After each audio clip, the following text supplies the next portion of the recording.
ki ngā mokang, ki ngā lo walea ma lo makima.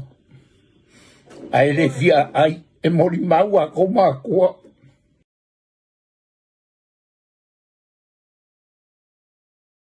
Ruto te nei le tu la fa io e mativa le tino ai sa mau o lava ya ke riso a o le fa fetai e le ngata e fo ile vi inga ile tua ai fa fetai a matua ile la to nga luenga fita awa amu ia le nga soifua mai ile sipungi siliva ya male lau fa ta milo mare solo e tau fata e tau apo ele to ulo me aila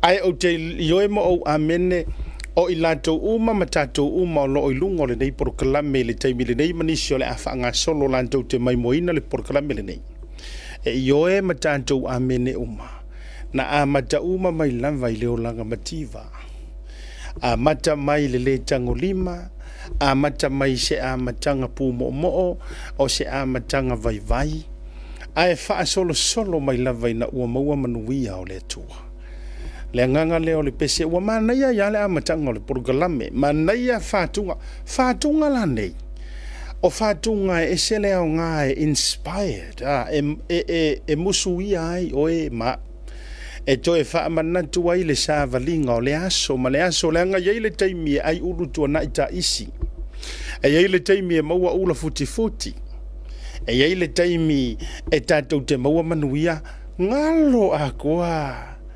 le taimi na tau asasa mai ai ainga manuia fa tai foi lai le a tali i po le uso tu sa fo yo le fatunga ia manisi o tama pese io e o lo lanto mori mai le soifuanga ma toe fa manatu e ala i fatunga ma viinga fatalo fatu mo pa anga mai ale Blue TV bar por kalabio tau te yai bar we favor tato what you know e le dai fia le solulu aso lua se fulu maleiva o le masina mua po le uai masina le nei tusanga o lo tato yai pe lua se fulu malelima e ese foi fainga o le nei tusanga la tu pe yo masinga a makapi se masinga tau turinga ta awalanga a fo ye pe wata umi ya January la tobi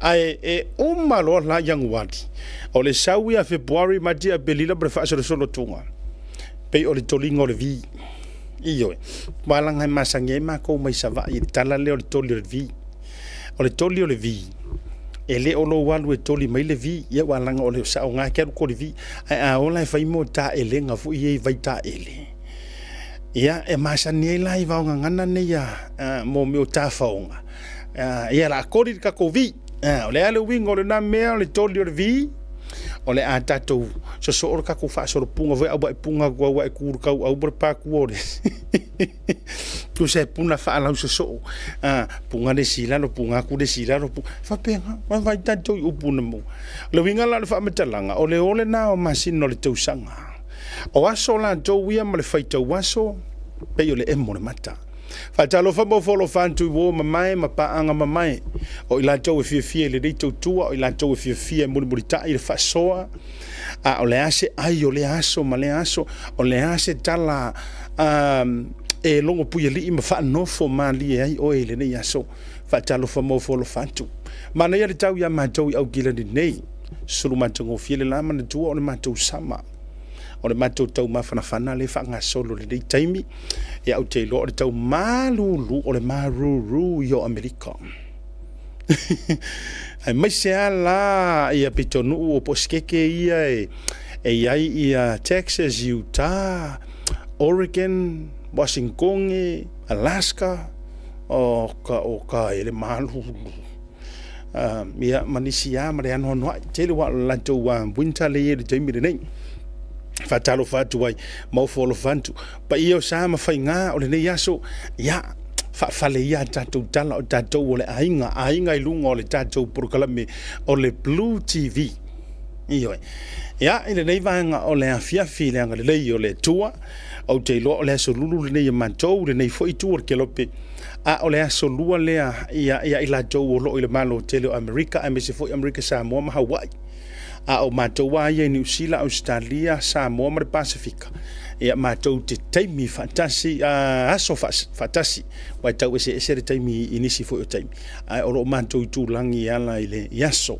o le matou wa so lulu la le nei ia malo le folau o mai oi o mai lau folau ma fatalo fatu inai fa fianga inga taulangi ia na yo mantu fa le nganga pasta fata waita fa le tu melody me se foi ia o le to le lava o nisi o nai yo tama fa le nganga wa o man to le o fa fianga inga tama fa le nganga ta tele to tau to lo to swafa o le mantu a vainga fo le maftanga so fatasi fa fianga inga po so fatasi e kalesia nei au kilani ia tasia fa fianga inga ke fa kama ia a sunga sea ia Paulo marfaritua fa fianga inga sunga fo ile to ina mafala ia marfaritua ina Ottawa o to inga mala Filemoni marfaritua i West Auckland ia o se utoma fa le nganga ia Reverend Tovia au mua marfaritua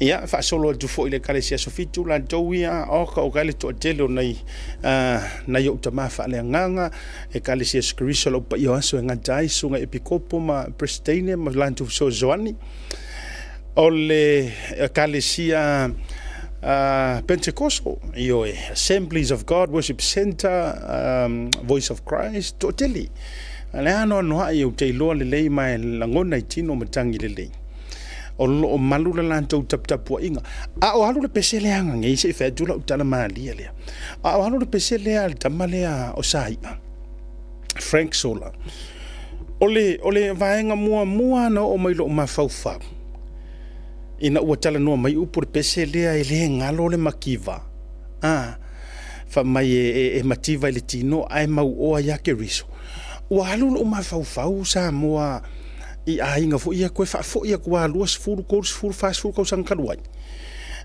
ia male matua tu fo lima se fulu ono se fulu te mile ana mau wai fa mangu yanga la ko malanga ese mai ai masa moa la o do mai ni usila la o do malanga i Australia pe la o tu va fo mo America wai pe yo ko wa le o ku unga na tele na tatu tu ai se o tanto wa tu nu tau mafai o sa mo o anu na le pese ngai ma upore pese wa anu no ma fau ile temi fo ile le wa la ko fa fe au fa ile la fanga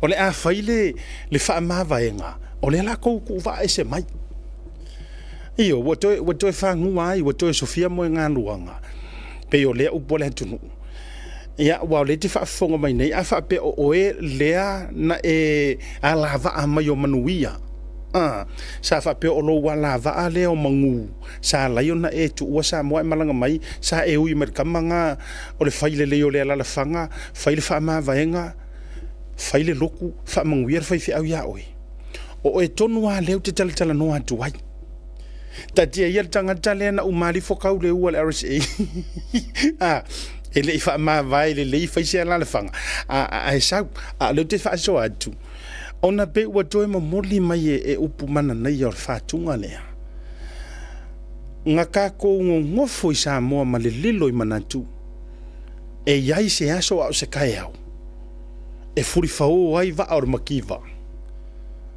ai furi alo va au manuia e sa ra ukala o atu ro mal fa fianga inga ma si nga fare kuwa ia po la fionga fo pa kele pe fa pe ila tu tantunga fa tutuanga katoliko o le la ua ku faile ala la fanga o tau fai o mai male pui a hinga male ainga poko as if o le malanga i leo la fa vauele ko foi mai awa a fua fo inava i tau o le soifuanga male pu mo o le mafau sai ai so le o le fa kusa le o le alu leo la fa vau esa ora ukala ia ile tino le o ke fai aku ai maua se a hinga e manguia e o mai ni usila nga kaimi oh my good boy e vi i re nga ainga o i re nga ngu e amu ia o ko a o fekangi singa nga fai fa ma vai o ula mo so oi a mauar pasi a ma fainga ko kongi pau pasi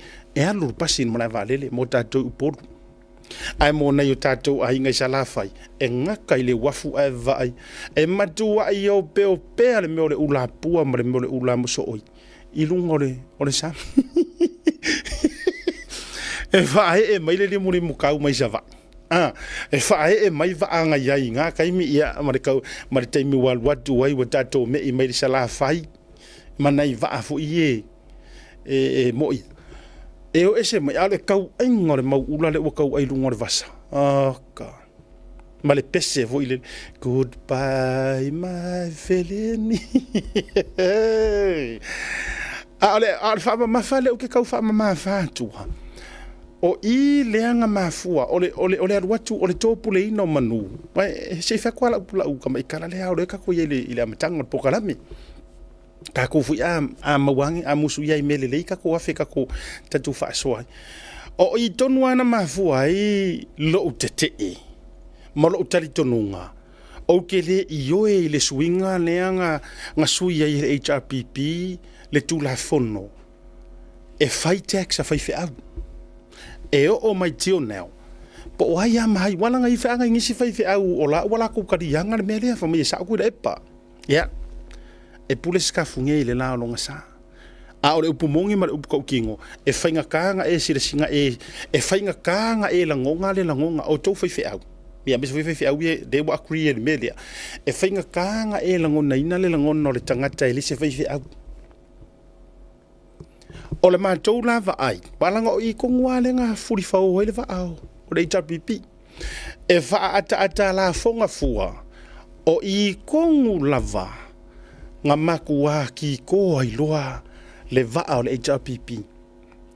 Mana tua mai vo I Samoa, kele o mea ngā sui e kuila e pa me ke kele. Ele I ka mai pere ingo mai pere I, kua ka mai runga. Yes. A foi pa wala ka nga suyar ka ko waso. Sui le ku awala. Ma fa ngo mai runga. Le hai. Nga foi o mea nga o me puler ka ngaka. Esa ala utana. O mea na o me puler ka ngaka. Ngo fo sui le kaimi. Sui ke roele fa ngo fi o ka ko ngo fo ngemo ka ko kilo. Ile fa nga so longa o ta mi sanga ole lalo langi mar suinga o kaimi. Ele se kama I suinga nga whaiere koi inga sori. Sui aso sui le kaimi mea umalawa. Na whaanoa noa mai le atua le hai. Leanga ko ke sira fia. Ele I kango ia le akua whaingi aso nga fua aso rua skofi le hai. O mea ngā ia o mea muri mai ngai ka ngaka ka mamai nga ngai le ifai le atua se Monday Tuesday Wednesday pa wala kala kus pa ia la sa wayo le aso mua o le kai au mare fia fio ru iaso o ru iaso aso longa ko pa wanga fa aso longa aso ai nga loke lo ka malo mea ia ifai fia o tangata ua tatou fai tau langa ai manga kua mai o le mele ngo uofo I le whako whala inga. O lea ua kango aku le malo. Ko e kokongi mea e maua e wha mea alofa I suli wakako whai kaulanga I le akua. Ke rea o loloko I o le maka upu. Yes. O le loloto ia me foi nga aka whaalongo aku I maka upu siri kuloa le wali ia karangome kol parming. Ia kakele whai aku whapenga. Leanga a whai o ke kango e ku wakuse si kasi. Kako wor fingi o hana. Hana ngai ka umar kus pa ia. Ai ele o hana fo ilea iyo sia o hana le o hana le ka umar kus pa ia. O le a si atale wingo le natala. O le mea ke ka weri suafa o le akua. E ke whai kaulanga I le akua. Awa lava nge eiso wha moenga. E koe papa I eilo lima. Ma koe kau whai eisa u fia pule. Ma e koe kau whai eise kokongi. Mana tua mai fo I o hana ua fiu e kau mawhai ele e mawasanga kama. fai lo ma le fea ngai ngā hana ma le akua. Fa mai upo le fea ngai ngā hana. Lenga o le akua hosi fea ngai ngā. He is a promised keeper. Ua viu hana e ika i le akua ma whaangoangoa. Ai umaenga, ai whaangau le spea ar koi inga. Ai le whaangau ia le kangaka e le whaangau. Anti o nga whaasanga lo mahana whailanga kaukingonga i le akua. Whaile la tio for mai okay. I know o ke fiu ke kakalo, o ke fiu ke angapongi, o ke fiu ke whaivi inga mo whai kaulanga. E ke re kai e fua ia se kamai lo mangava. Paula leo le mea lela o whaia. La whai ka tio. A e au maia se kamai a kia. A whaangau o se kamakange o ke koe whaafo i aku ia oi. Ai e au mai o se kengi. O au lana ngā. Kau si maa. Anga umanga whai o polo misi ngā hana. Ma i lo maraloma. Ma i lo marfinge waraki. Ko e test mai a ele aku. Alanga luke kau aru aku i le melea. Ia au ai fo inga i whai ai o kou ia le fast. Po ai fo i ole aku e kula i mere whai ngā palo ka kele. Awangi o kou koe repeating ana mistake le nga whai kulepa. Ma le HRPP. O lea kua la, e koe kurikuri mai o iau ka langa whai, lea langa lea lai ngō whai aku. Wa ke le whaku makunga, wa ke le whaafikaudi, o poro misi ang whai anga i lea kua. E umala o koe i mei e ir ka ingon marole i ir kai mingai, ai si o whaasangsanga pia i le mele leu ke kau mga avak. Nga sasi ai le HRPPI, o nga ua alako a apa e kokongi pe tax, fai fe au o e ua kako o fai kaulanga soifua ainga vai wharupenga. O kaulanginga ngā. O le taulanga tangata are ngei ainga. So le, o aso ia fai kaulanga ri e kulo e susungu mamo e susungu povi e o mea ngai e osi er kaulanga. A o a kaulanga ia ua mako o fai makako o fai er kaimire ngei. Taulanga tangata e ala ile ave o kako kangaka ia. O lo lako soifua o e ka se nga ruenga le tua o e leilo loe nga ruenga le kua kulo a umma i moroko soifua e umma o nga ruenga le kua faasanga mai lo ma le tua saulo ia hana mai o keila o vakua la ka ngoe e faile me lewe manga o mai la nga lewe sau piki ko fo mai o ke fia testinga o le a o le vakua se kenge a le o vakua kama so kurikulia pe ke wha maongi au upu a whangau o se kama e koe a vaku e kau kua lo whinga ngalo ai a whai o se kengi e ku ma ara whai karukus pa ianga iei karanga ia hana ke ue wha pia maiongi au karafaku ara whai karukus pa ianga iei a nga mai ka ngao o hana o lale mea ua iai o re kama koe a mai a elea kua a mai se ikurikuri pe fa maongi le finge sak pai ke le ngo ya hana koe kuri mai le kua pe fa maongi le finge sa ka wale e ngo ya hana le nga fa ya avelo ia le kama kamiki o Samuel ayo e wale le la u fayar mele ke manga oyo la fo isi tama mo oi ai o kele vakua se kengi ai la vakua la kama se ko test pe ke fa maongi fanga ulo e hanar kama o Samuel pero feka maka u kia pero feka kasi dea pero feka maka u kia fenga ngkuai o le ale mena tupu e le ipepe lor fa finge le lang ka kingonga nga u ma nga fa fanga le fa maier kala hana kalisi fa susu mo se ukama nga uma alu lo avere maru le ku fa mai le nga ola u ka kingonga fa yak le la usau ko evaku o le ala le mele nga ave finge maronga loko akoa ele iko apa yelo nga lima ele iko ngofo ko faise kokongi ele iko ngofo ko faise kau le masenga mea o nga loko ngei mama ka upu sidi ngei e te tau fo ona fa to tonga ina ai ma fa upenga ina i o to tai o lo ko ka penga faisuinga kikeli ma kou ka penga e fai suinga ka kaungo kou malama le ala lea nga o fai atu ai lava i lau prokalame o le vaiaso nga ke angei. O le kele o kai wai ai, wa le kurivae ma fesili i le akua. A o le kele i o kai le wai ai, wa e faa moe i au failonga, wa e faa moe i le failonga o au felengi. Wa e faa moe i le faukua lau CEO, wa e faa moe i le faukua le profesa ngai ke rua faafisanga. Are ye a ke roe. I thank God because ngo ufaiar kala lea. Sa kaungo ko fesili i kangaka o le akua. Sa kaungo ko fesili i le akua. Ai o vai ku nga wa share mai er kangaka le launga. O kere o lopo o hisi fafia nga le ele launga le wa share soro mai. Si vai ku pe mo mai misa ai vi foidunga. Ele launga nga vai share soro mai hisi fafia nga. I'm not sure po se me kisi po le fakasa por ka kuriko. Ia po se lo fa lo inga foi. Ai le launga nga le launga mai fa fiau. Launga tonu mai fa fia nga le o la fa so le ngo fa so. Dai ke ro fa ko ka o mai fu pa e confirm me sa nganga le. La o mau le ngo fa ko ile fa so. O le mele o kupu. Wo ko le fesili kanga ka o le akua. Wo ko le fesili mo se fa kuanga. A wo ko fesili o ko fa ilonga, wo ko fesili lava ro ko lava ka mai. Yeah. Alenga sa ulela unga nga pa tonua.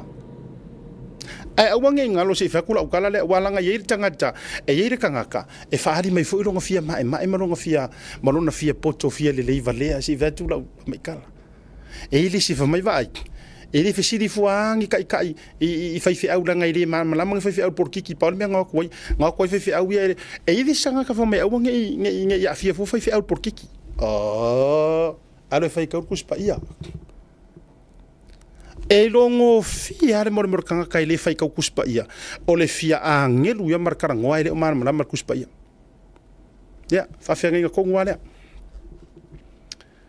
fa fia ngai ko ngoa le wo ko kulunga hape fia le tunu ono te talo ta puai mo to le se tu fa monga i luma o le tua la foi le ta mai o le tangata la tau foi ai minilo manana la mi tano le tua e fai mai lava e le atua le iunga o le tangata mana faali ma faailoa o le awa onga mo i tātou absolute power corrupt absolutely tau ma fai aua tātou i loa tātou se whamau lalo i luma o le atua tātou ese i le atua o lo te talo sa moa mo o tau aua tau te o i tangata o ko ke o kanga o le tua fa sino mai ai le tua ya tau le tala na na mi o tonu me fai ai na o ina le tangata mana i loa me o lo tupu a ko kala me ngai ko le na tonu lava e vai ka ko u por fai fe aua ko ke o i kangaka leanga a ko wo i kangaka e kali mai fo e kali faarkingo a vai e alu kulo ka ko alu upsao a vai o lenga ngalu ia fia me su e mai songa finga ngalo ia kuila epa kalo fai wa amir masiasi a vai fo o lenga alu le fo fe kala ia sa ili mai songa finga ngalo ia kuila epa kalo fai kulo I'm just saying leanga ma faina ma to fa ya tu fa pena e mafaina matou fai atu whapena ona o le tūlanga o le koufongo le sa fai a o le mangingo i o le sauanga le whawhiangainga e whakasa vai vase uta i ele na e o i le whawhiangainga o le tāno le ia vai vase uka whawhtei lau sunga le whawhiangainga le anga o le kaimine ngei male ngase a malo male ngase a porkiki ua mo o mia kangaka o le atua e kukulai mongi ala ukala wa mo o mia kanga ka kokoa o le kua e ka waku yo ka ko kai so ye ko ke fasiri au pule so ye ko ke fia pupule ma kau fai ma kau ko sila mai le ku u marka po inga na sanga vai ia ifia to fo i mai la utala ile vaenga le langa yeri kanga ka e yeri kanga ka fa mai o ko fai fe au ko ke ngingia for por kiki mar fale nganga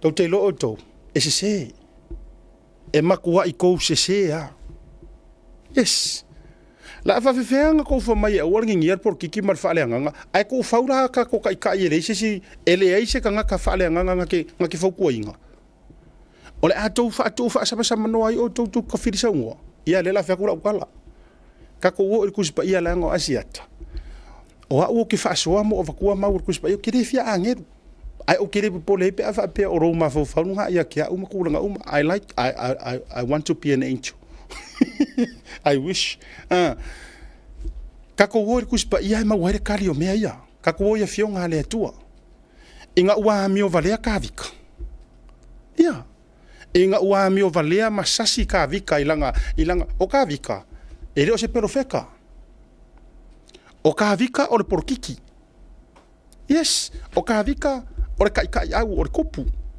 a o kupu saulu sa kai au sa kai o fainga malo so inga nga po o le porkiki nga ele se perfeka la ka vika yes o ai le tangata o le atua sa faukua inga nga fai ai le akua alu e faukua la au nga ka vika po le kupu o ka vika o nga ua faasa ua se o ngala o ai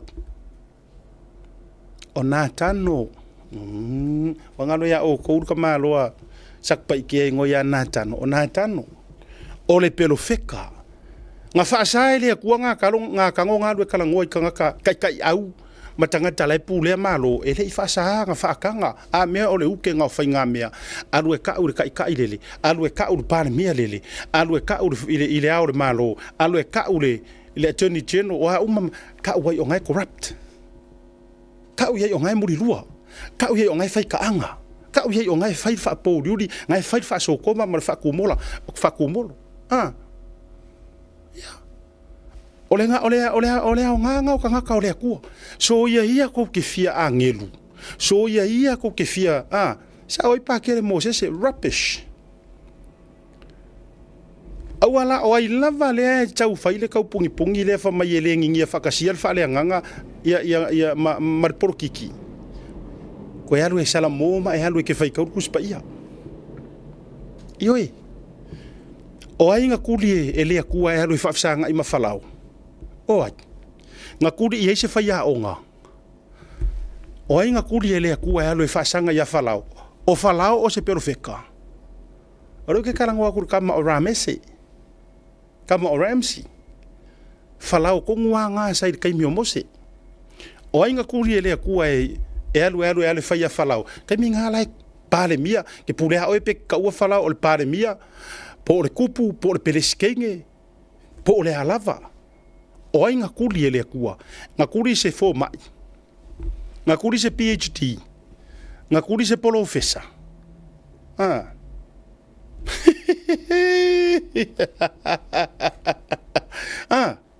o ai nga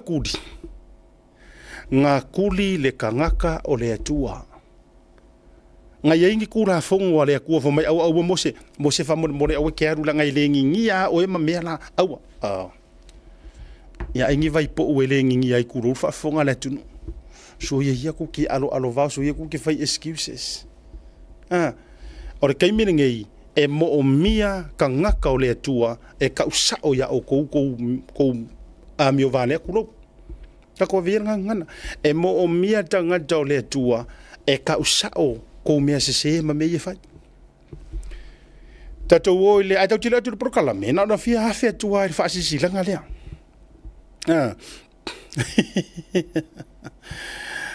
tato atu le ile fasisi langa ta ua la valea ona tato le malolonga a foi mai o fia lo wa faso manga ya o ka ko faso ai mesi mana inisi me mali ya na tau manu mai foi le ne yaso ai tau te atu mo mo tato malolonga ai si va fate mo mo fasisi langa le mai le soli ma feo yo le sua fatia e le fio ngo salonga ya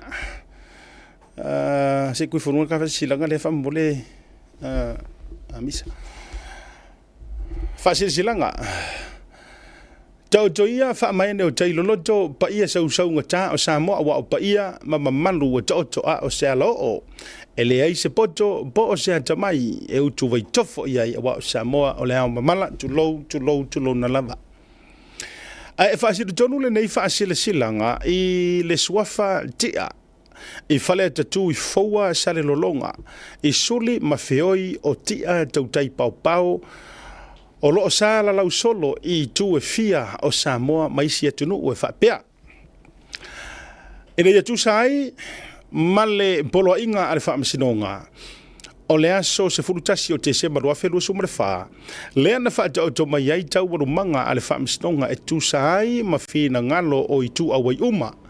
O le whaamasinonga se i toe whei loa i ma toe soa le pule. I se tūlanga mautu e whaata o tō ai le tātou ma tā upu e tu sai o le whina ngalo tapa au masala lolonga. E le suafa o tātou ainga.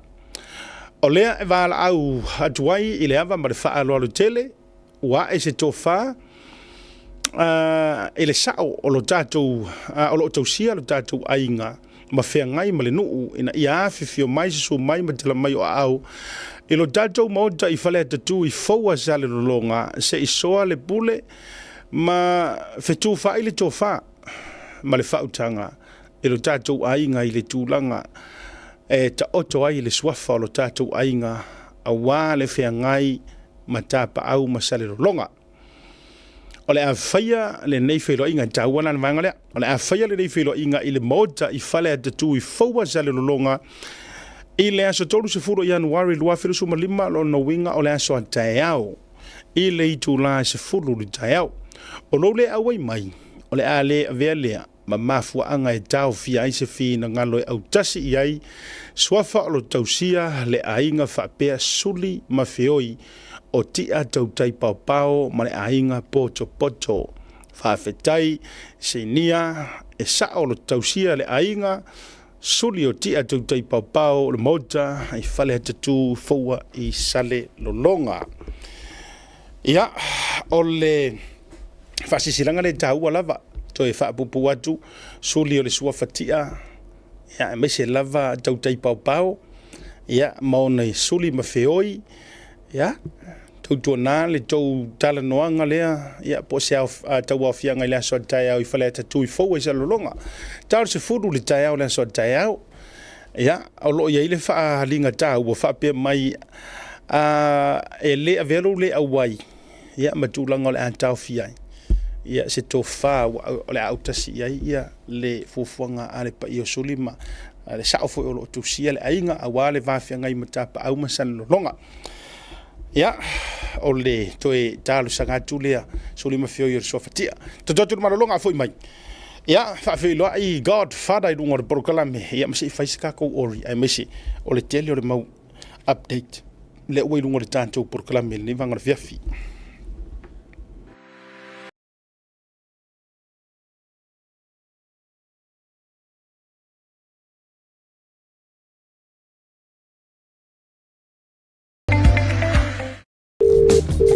Seal plumbing. My drain's blocked. I need a seal. I'll see you soon. Drain unblocking using high-pressure systems and cameras. No job too big or small. I'll see you soon.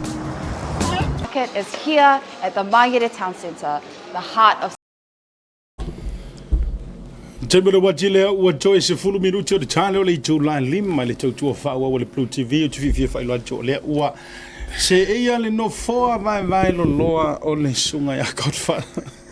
I le rivanga na via vivataru vatila sunga li antaua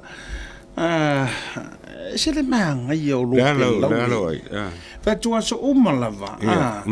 Ia ona wa ua umasani lava pe i te mafti lava mawhaile a loa ono te mo le sama. But ai ona ua whetau i tonu fo i malo suafa wa i loa i oe o Godfather. Ia wa be o mene o Godfather pe e suki e pe laui. Ia, wang Ai mea renga ngā. no ke fongi hoi mo me foi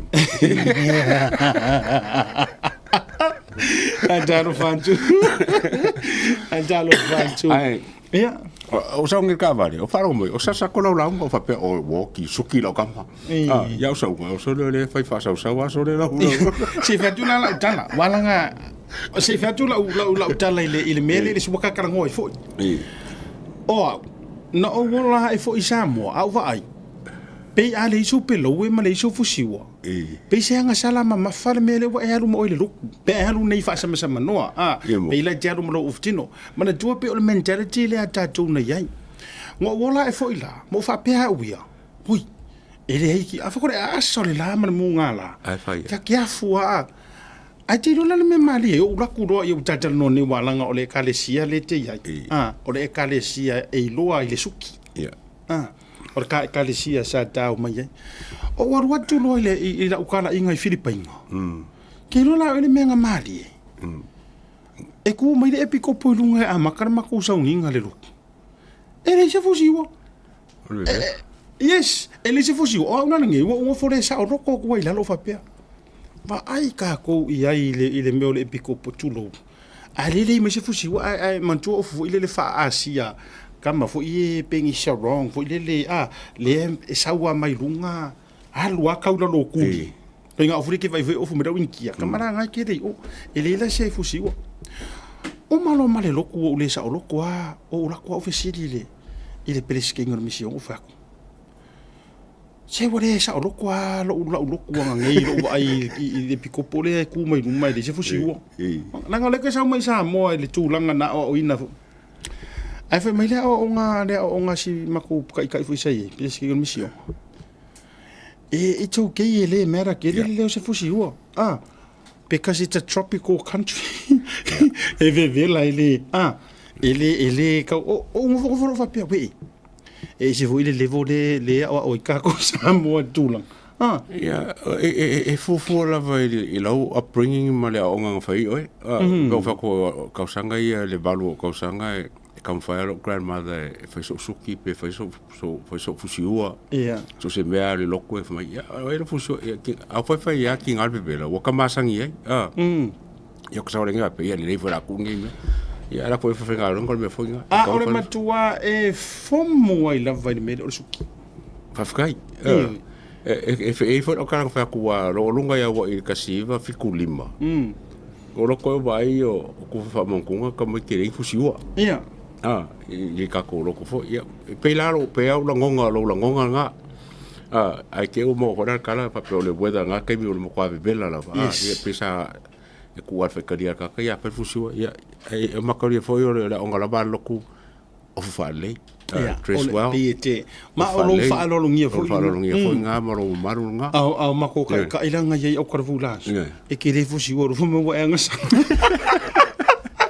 e nga sala wa ise nga sala ma fa ere ko ma diela wa ngo walu i Vanuatu ia ngo fo e kua ola kunga o ko fa mo kunga ma fa mo kunga e fa nga mi kiaf ia nga mo le ko loko ko fa ki e se me arenga mi kiaf ko mo ki ma wala ka ka ye me le a fa mai e le fodinga ai nga ngi of pa e se va ia vai le e se uma reason eu sa ro nge foi le pusa off pa pusa mo le la na ma foi na tolo lo le la lo me nga ngalinga oi am wa mo tolo tu wala le nga fai lo kai yo nga lu la nga memory ya la nga ese me ngalinga fai al me la le lo mo lo nge lo ko va me ya sa foi ya vera ka mi ka mi ka ko o fusi lo ka mo off pa e tele fa te inga maunga luenga le na fai o ina yalo foi ma fa na i le antu no matula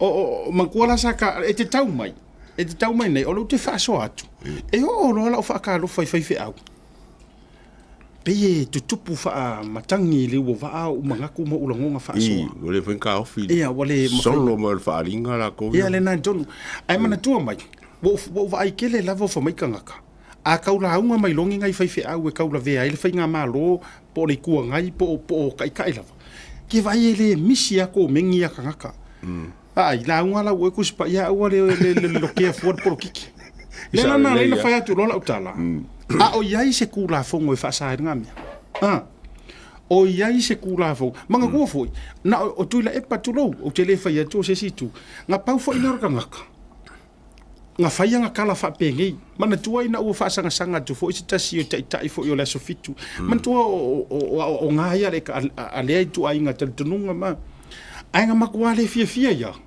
le langa fai mai fo yang kala ya mai a u ko me la ngor kus pa ya la ngos o fisiri la o ile la ngor kus pa ia nga a o fa nga kus pa o mana tu la o toni tai ala ngor fi au la ngor me nga ma ko ai ku sai ele la vivia o ko de la ngor a mga fa mu yo ko ba la ai le mga o fe ku se kare ala ko o me piko sili la nga a rope o me piko ya lope nga de ngi a o lo ala o sa ili fa rumanga ile ku ai vai le fainga anga pongi makakalo o le a malea ai nga nga sa o mai ia yo le la ngar fi au por kai kai ke ya ru fo mai vai sere ngi fa kasier por kiki mar fa le nga no ese se ke le fa ya por kiki mar fa le nga ala le no tana no le tu le la nga o ka o ko mai maur kuspa ia ele ai ma se kai o fainga mantual fenga tuai it's all about wars o kaua me ele ai ma se kai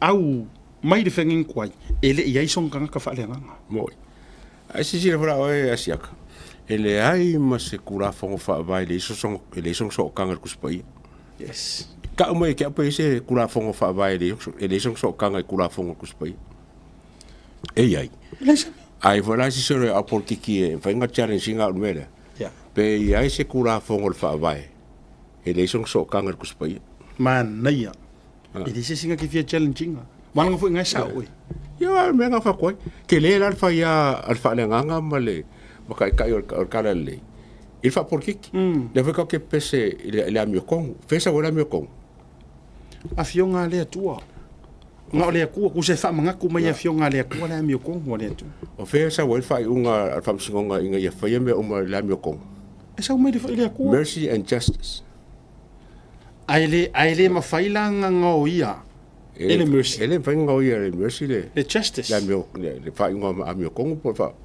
no se fa unga amio con le fam singonga ele fai ele va elo lo fa kele ele va elo lo fa kele a oi la fa sa nga fa sio kanga bange ya mo se fa ka kinga e kinga lo fa a siaka e fa ya fa usa ele va o fa ese me nga me pa wala me ka ke fa ya i lo fa o le makua fusi ma wa o mo i maka mo fa sa do inga lu kang mala sa on sai alu kang mala le fa ka o le justice le nga fa inga o le fa ma ale la bang fa ali lo fa ya ya a foi le ale na fa ya tu la utala sisila vai foi na oi upu la o upu nge yo le fionga le tua ele ave se mal uloko e a nga o fionga o male tua e a nga fo ia e a o ai e fa kongu e fa poto e poko e fa o fisili o fa piko ai mangu ya kasi fa pe mai mo nga o kanga kalau kele a o kui pale mia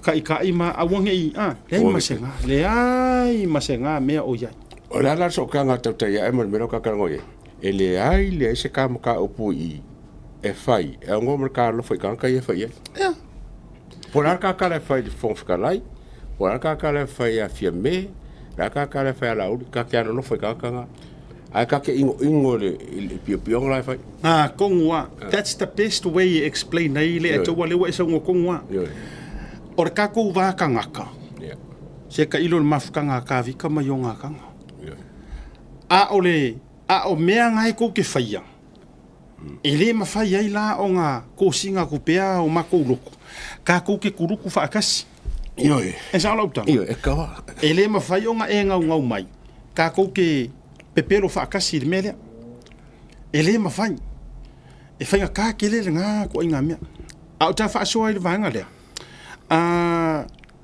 fa maile ngo mawale si telefongi nga lela o si telefoni o si tangata fa tutuina lava ai wo ke ila wo fa ke ia ele fai mai o le tala tu lo fo ia le uso tu lo walanga ngo ele ngati fo wo ke ile fai mai o le tala le o fa so ka ia ku se kangaka ile sunga ya pali tion tai malang ma fa pe ha ku ile fionga ile fa ulunga le makanga ngo fa msingonga por sunga fo le liloia ma fa pe Awalawa nge trusting at po kalamele at tau te yai. O nga olai set up ma yai o inga. Set up. O au ringi. Nga ufero rua yang ngai le mall. Vajule. Ma feo ia mase uko rua ngai kau. Ai o mau aloa ke le fongi ai peno vajule. Na o mau se tangata wha atua tuaina. O le tangata fo ia se tangata. E lese. Yo. Ai fai mai loia kia ufa mai soli. O fisa o kai loi sa mo. O lale nei wo fa pia soli. Ka fa lo fa tu lo ta lo fa ile uso. Ia o kili lo po ai ringi ka nga ka wo so fa ile ngi ko inga. A o le la wo o tau ma wa e se fa ma talang.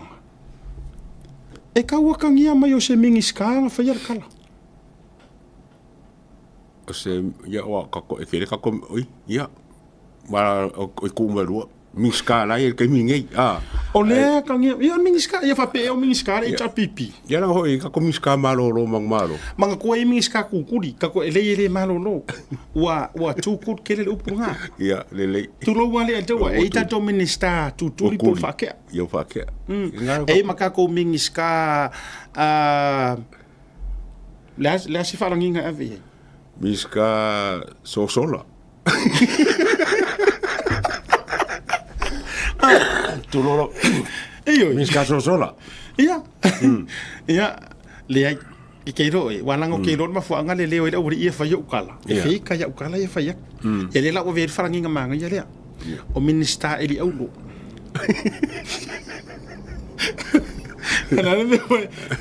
o le la wo te tulu ai fai mai o le ta por kala mena nafi na matua ita fa ya tua ya ta mali anga o le fo tulo le sunga loia ya le ma fuanga no fa tulo lo tala isi tangata na vili mai au fa ya talo fai ya memo mua ele ise mai mo se ma kai mi mali a tua me se fo ya I will never waste time ise kamai maka upu fa fai kala mai mo mai that's cost ka fa leanga tau whareanga, no. Ma ele ai foi se mafua anga e afua iona sa tia fua lea tamari i tulo.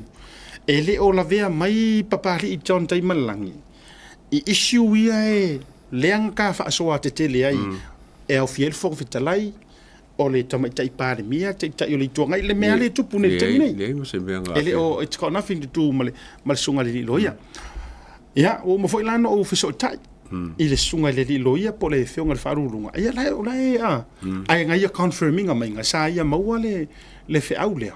Ai a watu se tangata whapena le. Oi la ngā miska? Ia ka hau isu e po i funga. Ia, wai loa o mbala ka makasuri. E maa fuana o whai atu. O le tactic leanga lea. A whai o ko whafonga mai i tō whionga minsta. Sa ke le whisoasoangi a le porokalamiringi. E kaimi fo i a o kou le kou ke le i mangu i lunga o tau langa le ua iai. Ai a whai o tau mawhai e whaatupu se maseinga. Po o tau whai, ia, ko ioi whai kaurukus pa ia o le mea piko sili le nganga ingo sia. O le mea pito sili na ingo sia i lumo le atua. O le tangata na te whaatupu le maseinga i le vā mauso. Sa fa pe funga i ti ke kai fima ko makar ka pokala. Ai. Si e man kola e ulango wore ko kasi funga. O ilango. Ola wo se furu fia funga no. Ia, ele kom ko e ave kasiera e falanginga le funga. Ala nga kasiera ka nga kai. Ia mana tua. Ele sa ora funga. Fatina o funga. Langa pingo faku. We have to pick our title ave ai. Ne ai ku el anti. Nga o faku fakinga langa fanga u.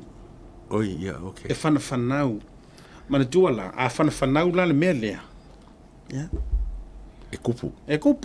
E un tele. Lela o te lela o fanga kai, le fanga kai la el fanga wole. Lela o te fia i loa. A fai of wailenga ile o misia la kama ya fa fonga mai. Ia o misi ngai o ngala fai fongo kai ngai. Believe you mili a tau o morole fongo kau fai mili fale pe mili ke fongi. E mai mo mai le ta por kalame. O le la fa tu la utala. A fai o ai o ele mingiska po o foi o ele te la fima e te mo fai. No. o le porokalame le alenga mo le maua ia ko rupe ang po Yo e. e ke saulo i lungo tauta ia fa me fa ato rupe e te saulo i lungo porokalame le nei e le ai masou kami e fai atu o porokalame fo ne e leila se me afa fonga mai no e le ai ma se ser a pinga o tau fai fu ele sunga ele pali ima le taimal chan taimal langi au tele o mai lo fo i tūlanga o le mtanga ruenga o whamsinonga. E wālanga ku ka whaia ku fo. Le ke lo isi mau kuskusinga ma isi mau tūlanga whapena. Ia. E na o le mai mau e fo taimi. Ai fo si me ka ki karanga ka malangi o wha malo i langa ngā ruenga ka lo kula i mai. Mana tuala, e ili tangata wa o whatu nei, e ili tangata na sendinga mai atea. Mana tua le fu amakanga koe surface mai lunga le fula amatan tu mai lunga me fo ie me ayanga at me o lapisi kwai lapisi e lan tangata na tango sen mai atea na o faya tu tangata lia o emaili nai le ka ufa mai o talanoanga atoa ma o lapi mana ma o emaili e sa olia aki kopo it's rubbish o mea nai tango wale tangata ia ai e fekaria o ko ngai ko wa ya ka ko ki o ia avena me fia but esa o ia pitorisias yeah. O vio que a pito. E mo ia le mero o vai que o ela é aro que run fa. Que le ngo pola la wala fa ye nga o le o pisa ka. Mai a pito que ro. Ngal ka le si ma fa fa. Ma fa fa. E ka kong menga. Wala nga memo. E le nga ba nga ia ka ro ke mi le umi ngo ka ngo fo sa mo. Ele lu wingo lang karhoy ngal ka nga kay le isi na ma vo fa le ala fo na o le fa ta o le na o le nei por kalame mai ta wa ya o ta tu te isi ile atawa we need to clear some of the nisi fo I allocations ola fo tu wala lo e vatu ia ila doia le fast supporters walanga e fake pages at fast supporters e fake pages ale HRPP. Whoever is behind all these fake pages, o lau talosanga, lau tu alalo. Ma ngai re fai o mau angoa. Au fo I tātou te nau tāi ni mea e tātou te nau wa e tu wa ia ile se piko ma le se piko. O na tātou fatua ilo ni tala. Sa ora ka lare ako. Sa ora fo kuanga. Ora fo kuanga le vatu. Ora fo tuanga lenga o makua I kumu o messenger. Tulo o tofo ia ka sendinga minga mea nei o attachment o mea ngai mai tulo wai initial fake pages ma tulanga whapena. Please don't send it to me. Whamuna mole lava. O le lava e whoringa wai pisa i o fake pages la ia. O le lako lava intention po lako ngango ka inga. Inga I whakad kongo kanga ka I me pelo elo kia mai. Na e me kausao, e me sao ar kele on mea e pelo.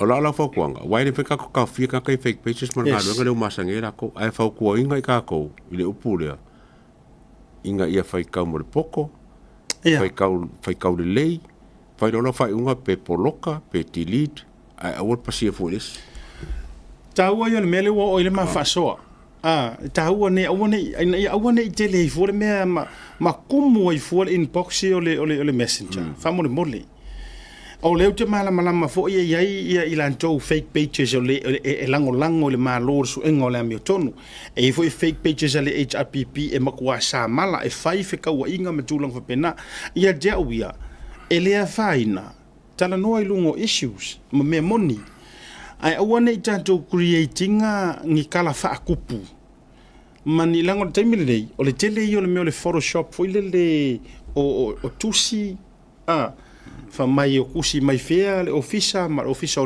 leo o le ale mea o kau pulenga o mea uma pena na o le ala nga ko kisi sira mai o ke leke kai nga ma vatua no tau tai yes o te lete tai no o vatua e lunga o le tau tai ala le wingo la utala le nga ya tonu nga I tu ai nga social media fa bena o le afo ile la tau motive ma me uma e nga la ye but o tatou ele avakua ingi ka ko meanga fo ile au mai pai mala fa yerengi kingo so please if it's not from a real person e manga ia fa penga if it's not from a real person delete block I want sending my for fa mo lava le o fa ya tu la uia tu o lano ma la u a e kilo ku ngai le o se kanga ka o la me nga mai o le mi kula o la wanga fa ingo me nge fake pages o mi kula e sila tu la o lo mai le mi kula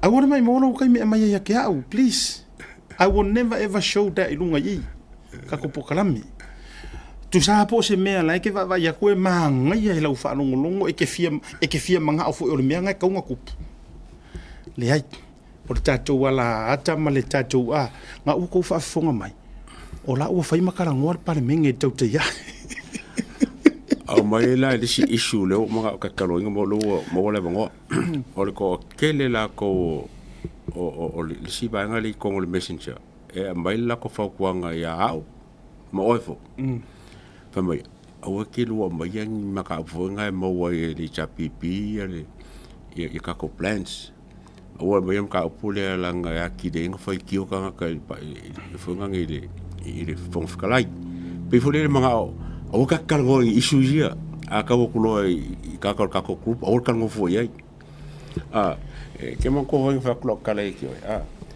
o ka singa me ngari ko ka ngo ko ki ris ele manga e po kala ma pa fa penga ka ke mai pe ka ka fefe mai ka fe kala va tu fo ele le fa manino le atu no ele o ka u se fa masingonga le ai ma o kiu ke fo inga o ila ko fa ya le mi ko o ave me ye fa msingonga o le ma o tiute o informations fo ye le batu lunga I o me mong yanga ngai ko kupu so bo le la vale tanto le ai langa o le ma o le fa so ma le tanto o nanga e batu i update ma me o lo tupu ya ko mo musula fa so ko ala me aka karango si le mama I ma fo mai ka ko me ka karango to ya wana ngai e tanga tai fa pe na fa mai se fa mole se tamare to wala ngi ke wailo ya au va nga lai se no e le kai mi la ko fa ka ngale ya siaka e la son sa wai ko lu ke fongia abui ko lu ke fongia la auli lua ke fongia ka ko ofisa o pa pele ui kwa kele ngi ke fongia papel si fa kalpo la ko bin mai e ke o ko mo wor kala ole o sa post nga fai lisiaso okay o la post nga fai ila so la vanga o ngo vo a ke ro kapolo o ngo fa la post nga fai la va yo la ma fo fongo ai ke o sa o fa longo la fa ka nga buima ma kuile pa au ke ko nga uma ya awalu la post au ke a ko la so nga mo ko fa pe ele se fongo foi a wanga ka o ke ele se fongo a ke o ke kilo ko ele fa ingolo ka nga buim kulepa sa la fa ko a sa buim de fongo pe oui ya ele se mo ye a o mga fa la post al mele ku ya o la post o mga ko ngalen ka ngo ingol fongo o me yang o finga la sa ka ngo ingol fongo ai ku sa ele iliki mai se kanga ka ele iliki mai se kanga o me alena na mo fa la post mo fa la post ele ka ngo mai bui o le la o popole ya le fengo ya bui si ka wo ya bui pe o ka ma salomia ia o yo fa kala me fongo ya o le sa o la post according for ile ta o va ya tu ma fa mo mo le ta te lo o me la va yen ka fa mo ya ai ke roma ni me ko bin foi la ya si ka uso foi ya lauri kalgo mai ma kalgo le ba la lauri me fa mo le uso abila lo la post la ngol me nga sa kalgo ingale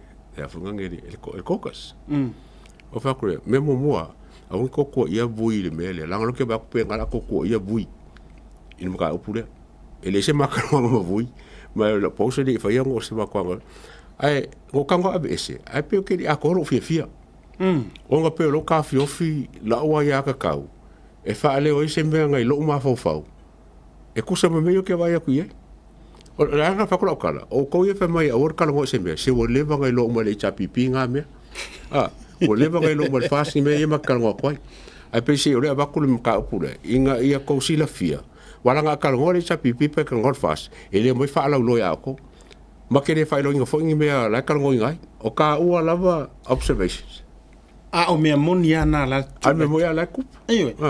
E re o ko ia inge mea ngā kia sila fo I lei ataua. Ai, with all the respect. O le mafu anga ngā e unique ai ma ese le whainga o le tautai ai. Ie. Le fo e moli mawina mai moli mawina le to tele. Sila fo ila se fetu la utala lea. Never ever, la ka o ia ka ko proklame. Never ever, e ke vai e whaasanga se kala CTV media. Yeah. Le kai whaia se kala pe criticizinga e vahangari Australia ma media umar HRPP. Never ever lo ke criticizinga kulepa. Ne ai. Never. E sa lau kala. Ia pori mongi fo. Pori mongi fo. Paua nei. Ai whako awa ngei anga ngā whirwhunga wa ale mere utupu. A ua lewa ngā pisa le tautai ai. Ma o whai atu e le taita I ngā whia me. Way back 2 years ago. Yeah. Ioi. Ua lewa ngō pisa aku. O le ale wingo le tala, o le meo le check and balance.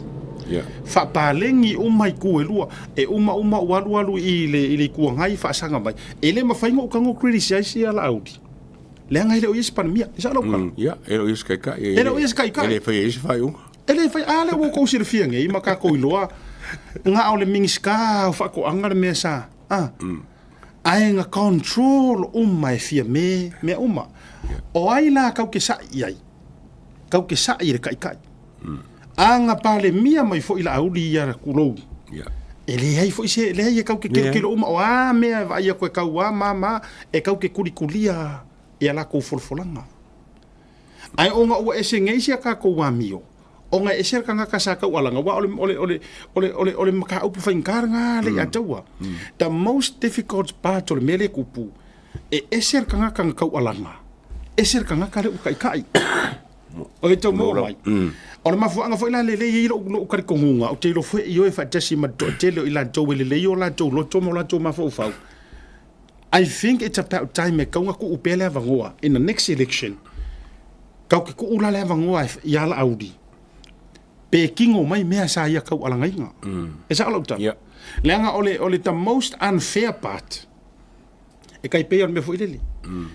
Kau alanga ku ila epa. Ai uma enga pare mia li mongi. O e kau mo mai. Sa role li mongi ya run fa gangster nga ia mea.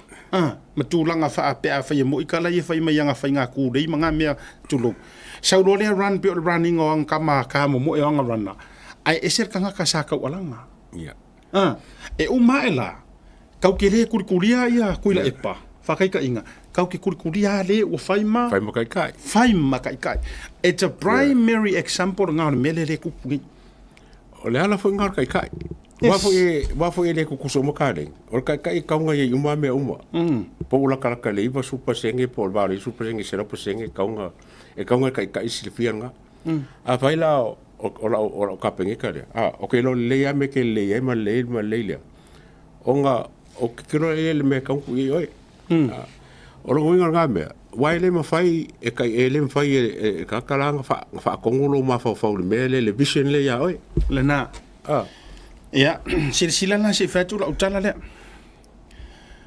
la fa soala le information sa o maua mai tuton nga o maua mai ko kongu inga ua tau faule mai ma le manga lor kuor fast ma le toi tu mai le HRPP mar ko fo i fa paru ka kele all information le nga ko ka umaya na fa madala ele mingska ngai le uri ia leko a uri ia nga maka maya ka ko ru fa penga o le tala le na fai mai le o tiro foi ka sirfia ina ua uma e ngai lua lima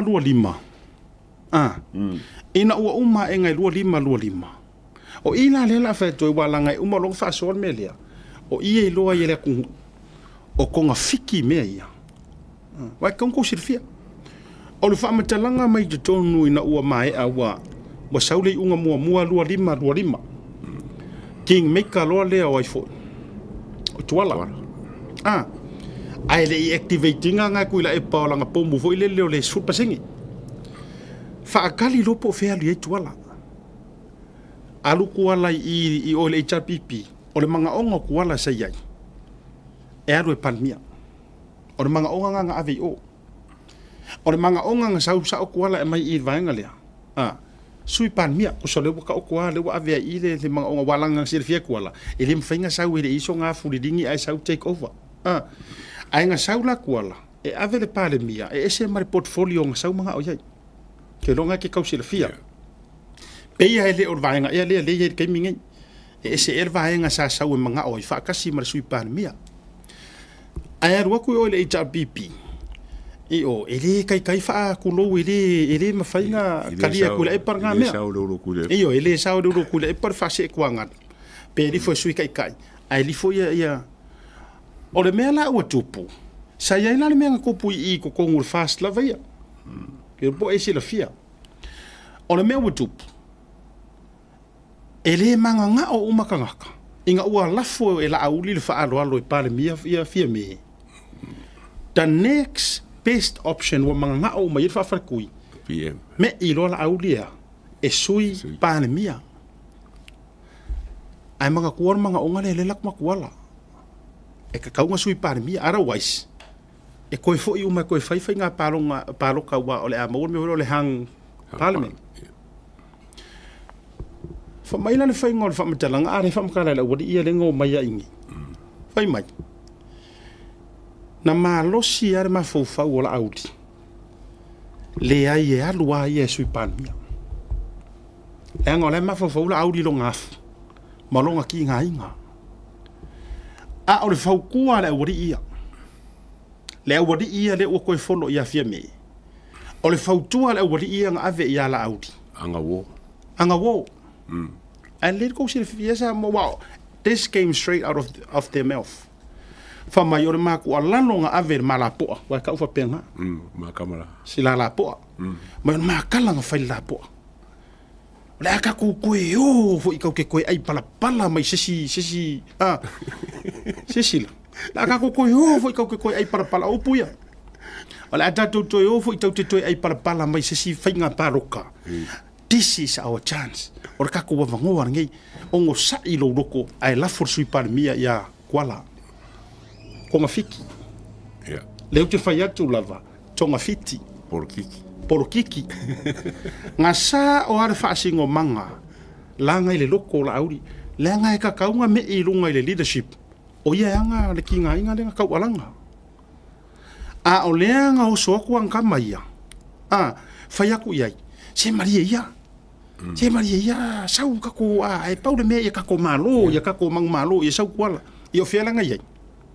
Fai loa agree lo wa lolo a sila po wa kala le wa fa kala le ma ia wa lolo ma sila po al mele u fa ya ko ngi o skai ma sila po ai o so kuna la ko mele ai ko uru mai HRPP pa loka I mele I court cases in which is ele mo mia ya se kingmaker ma ale wa lu ya ile mele wa lu o fe ngai la wa fa ia le winga na le o I fai la ukala ma tulo fo I suli ma feo I fa singo kongwa sa tala e fa singo kongwa sa ukala I miniskaye ko ru nga luenga ma la miniskala wo ile ki ni kalifielo miniskaye e fa singo kongwa o lo le fa no nga langa le ka ke kala ngoa I le suenga o le fa maongi wa fia ngi mea wa sacrifice ele kaka wa lolo fo ile mangaku manga o ila au onga o le lua pelengi marko fo kuanga o le fia mau malo o le lave fo ile o le sa ya la uli mo le plan mo le vision o le paki ai fa ki ko ka lengi visions le langa lenga esa ngo mai mo le se vai mau ba ngale ya langa esa mele ma fo ka fa yelme man ma for ka ka de so ma mala mele fer ka ka a ko me fa mo si mo ko ka ka mo sis ma ka ko fer ki ko I se ka so vore o to o le wa ngi ko o ya fu ngi ya kule lo ma ko le le la ka ngo fa se ko la se me ai lo ko o le foi fa se le kule po foi fa se ko ele I fia mo ya ko le o se ja pipi ele ese monga ko ko ala chap ngalo fa se ku le pa pe me pa mi o sa lo ngo pa mi yo ngala wo a ko e su ma fo fo ko Ai la kuele, Ala ngai lo ai anga sila fia le ko ala pen ka kere me nga lo fai mai nga lo aski. Mo ngai lo ai o luinga la se sila foi la le a tawa. La ngora ka ua ia o information se uta fa so ai. Rewind. Or rewind internal information. Yeah. Yeah. E taua walanga o I e fa aka uma ia I le sila kui me kupu. Yeah. O I e fa aka uma ia. E nana o fa ia tu taua ia tau le upule te sau no ia I. E le ia se vision tu lo upu tau tino. Yeah. A fo I le ke sau ngoa inga. E le ia se fuafuanga anga I uso mingi ska ia. E o e sui se malo. Yeah. Le anga koe fa fo ia le vaenga le sa sau ngoa ia. Yeah. O ko plan wa o nga ia I le planning o me lea. O le foi no maua na ia se tangata so tanga va lata foi. Yeah, I Congo caucus. Ia. Sa fai for kana ka fia me. A maua se ka koe ku angai wala vale. Si. So mai a olo le ki ngu fia me. Le ma sesinga ma. Le ma se singa ngai loa. Ngai se. Ngaro su se malo. Yo, la fa mo o mai la o le fai me le. Vai la tato ia. Yeah. O ka hua lea. Le ua manino au fala o le to luale le tulou ia le au ia tulou fo ia tamalianga. Ai ka kuo ia I o la to suafa manino ai. E o ia fia me. E o ia olo male dinu. Le jau no ia li anto. E le ia se sina nau e alu e nga ke mangu malo inga kuila epa. Finga. Mana tua e fo e ta apele kapenge e ka apele para mengenga. 47 I think. 45 to 47. Le avoi le majority of HRPP. So it's understandable le already defeat le mafofau. E la ko ke le mafainga la ko. E finga ile e lungo mongo e bele si lo le mele nga lula o le fai. Na e toi fa fo le marito mai monga wa kala nga mai sa mo. O le kala kongu nga mai inga ua kau koe ruka manku e se tatou le tou sirisila tu ma to va vai tu fa. E se upu fa lo to fale ma fale nga le fai kokong. Ina ua uma wa fai tasi wala for pale mia il sa fa pico. O la audi lo le na uma ye le kokas. Me I loa o e ke halu ke sui palmi. Ai panga. O le ia king me ka le ngala kur kai milia. Yeah. E la tu malona mana onga. E fia sui palmi. Yeah. Fa mai lana tau ruka ai nga kau fale ma ruka ai le. E ka kau le fai ngofi. O le kau kilo I whanga I whai pule mi skalu mangai. Ma koe nga kamai ma ka lengi ma le fa fai ngofi ma koe nga fai aile e finga o se mea. I le fai ngofi. A ngofo kong se fongo a ki sa fai mo ka kamai ke fiu a mai ma faule. But in the end e kawanga I se mea e kasi ai. Or kai langa kai ia le kalonganga. Inga ia furi mai le mele ke mga vai kai lumangai. Inga ia whaonga lola le mele. Wai le ai msisira ko miska. Le ai msisira ko lo ke monga kofi ingi. Peanga le mei kwa leo. Wai mo yanga whai pa election mua. Anga mua le requirement le. So I keaura. Yanga whakwa ka le sipo foi. Ke leo ka ngakanga ngafsosangi kula I Belfast. Alanga ka uli lava sa kai kai ke lo le mea. Ale ia te u le ia tawa. Mana tua fo ia te va ai nei ai. Pea tu wai le. Le anga sa o le tala foi le leo ngā tonga fiti ai le omi. O le ngā va enga le te tau ro tua ia uia. E au ngā ko fiki ai le omi. Ala le u ku met kon fiki. Wa believe you me. Anga finga wa mama lo si le kokas. Mama tulanga o malela o fayak. E le kai koe agree to ala. E alu le HRPP. E le agree foi. E foi se fai ngā paroka kele. Why? Yeah. Le angai rodo ngierong koe kumai. E rodo ngierong koe kumai. Le winga la ye le fatula utala. Ai ona e pei o lolo wa manko foi. Le kala le ngasa ngoi la au li afia me ko kongo de pare menge. E le me foi le vama posingi. Le foi inga koe au ngangi ai le pare mia e ui wonga fa malolo wa makuri la audi. ai hau ngangi ia ia ele lava ia lea manga fa manga lo posingi ai sila le si uleo foi le au di lenga fa fia me o le mo ko por ki ke fia me ngala e vai tato are kala le la au di fa fia me e ui le kinga ai e ke sila fia lo fa alo ia ki oi ko so le me foi lea le nga kupu foi le ngangi a le vai nga ia inga io la ko mau malo mai a o le me monia ia o la audia ka nga li foi sui pan mia iwe ave le lise mingi skama nga ya kuala pe o le mele ia ngai pe ave atuala mtanga ruenga o leo ia o mga nga sa ka ngai tuala ai ia kia foi a siaka male ka ko mai mo nge fiafi o ki ki foi de siku o se avango le lava e ka o konfiki nga le o ka lo konfiki le mea ai kai mo o se avango ka kau mo mimika nga fai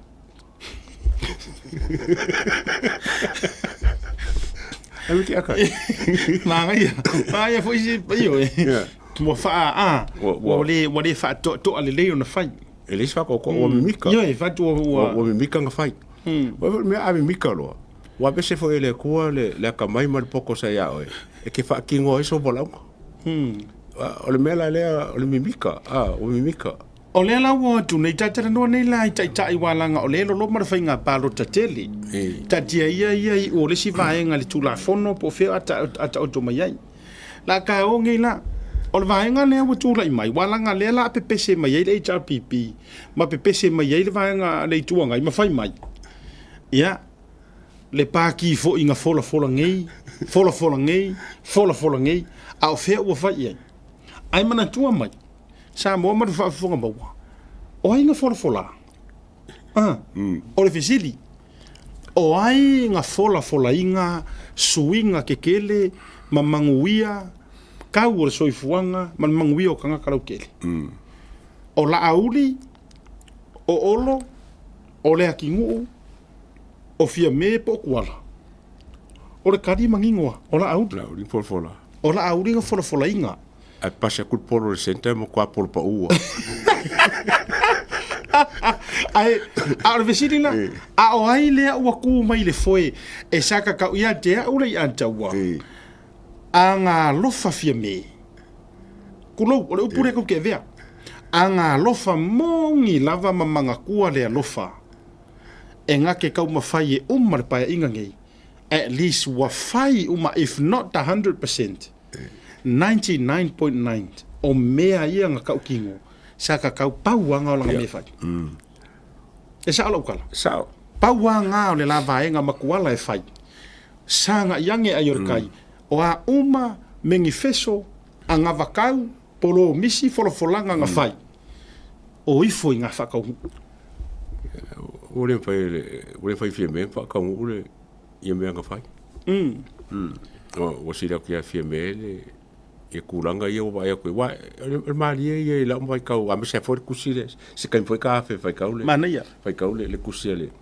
al pa kire nga ve afia me ali ali mai ai winga ma me ia ka ke vai mo ia e ke ola ia se me ka work ko fai kau ka ko kilo i se me sa ko kongo se kangaka leo fa maungi wa ka kango so fai ai ang fai kau kusila ngai ka ia mo kwa sui ya ko ala ba ai en faina o to mai manera ngale wa e a fea ei salo le wingor kusi ole au kuor kusi inga ia abese ia fia me ma sui le parimia onga ma fu anga sa la ko fa ia mai la le amkanga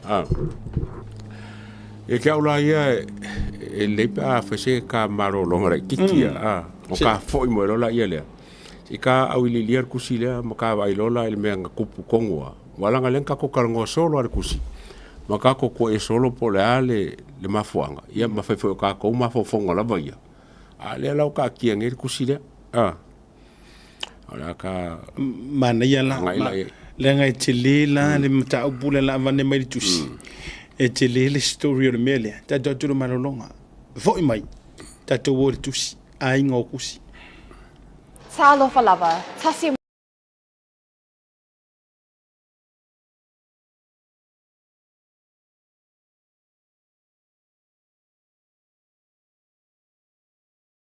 Market is here at the Maire Town Centre, the heart of Mo le whaonga ina o le talo whawaucha.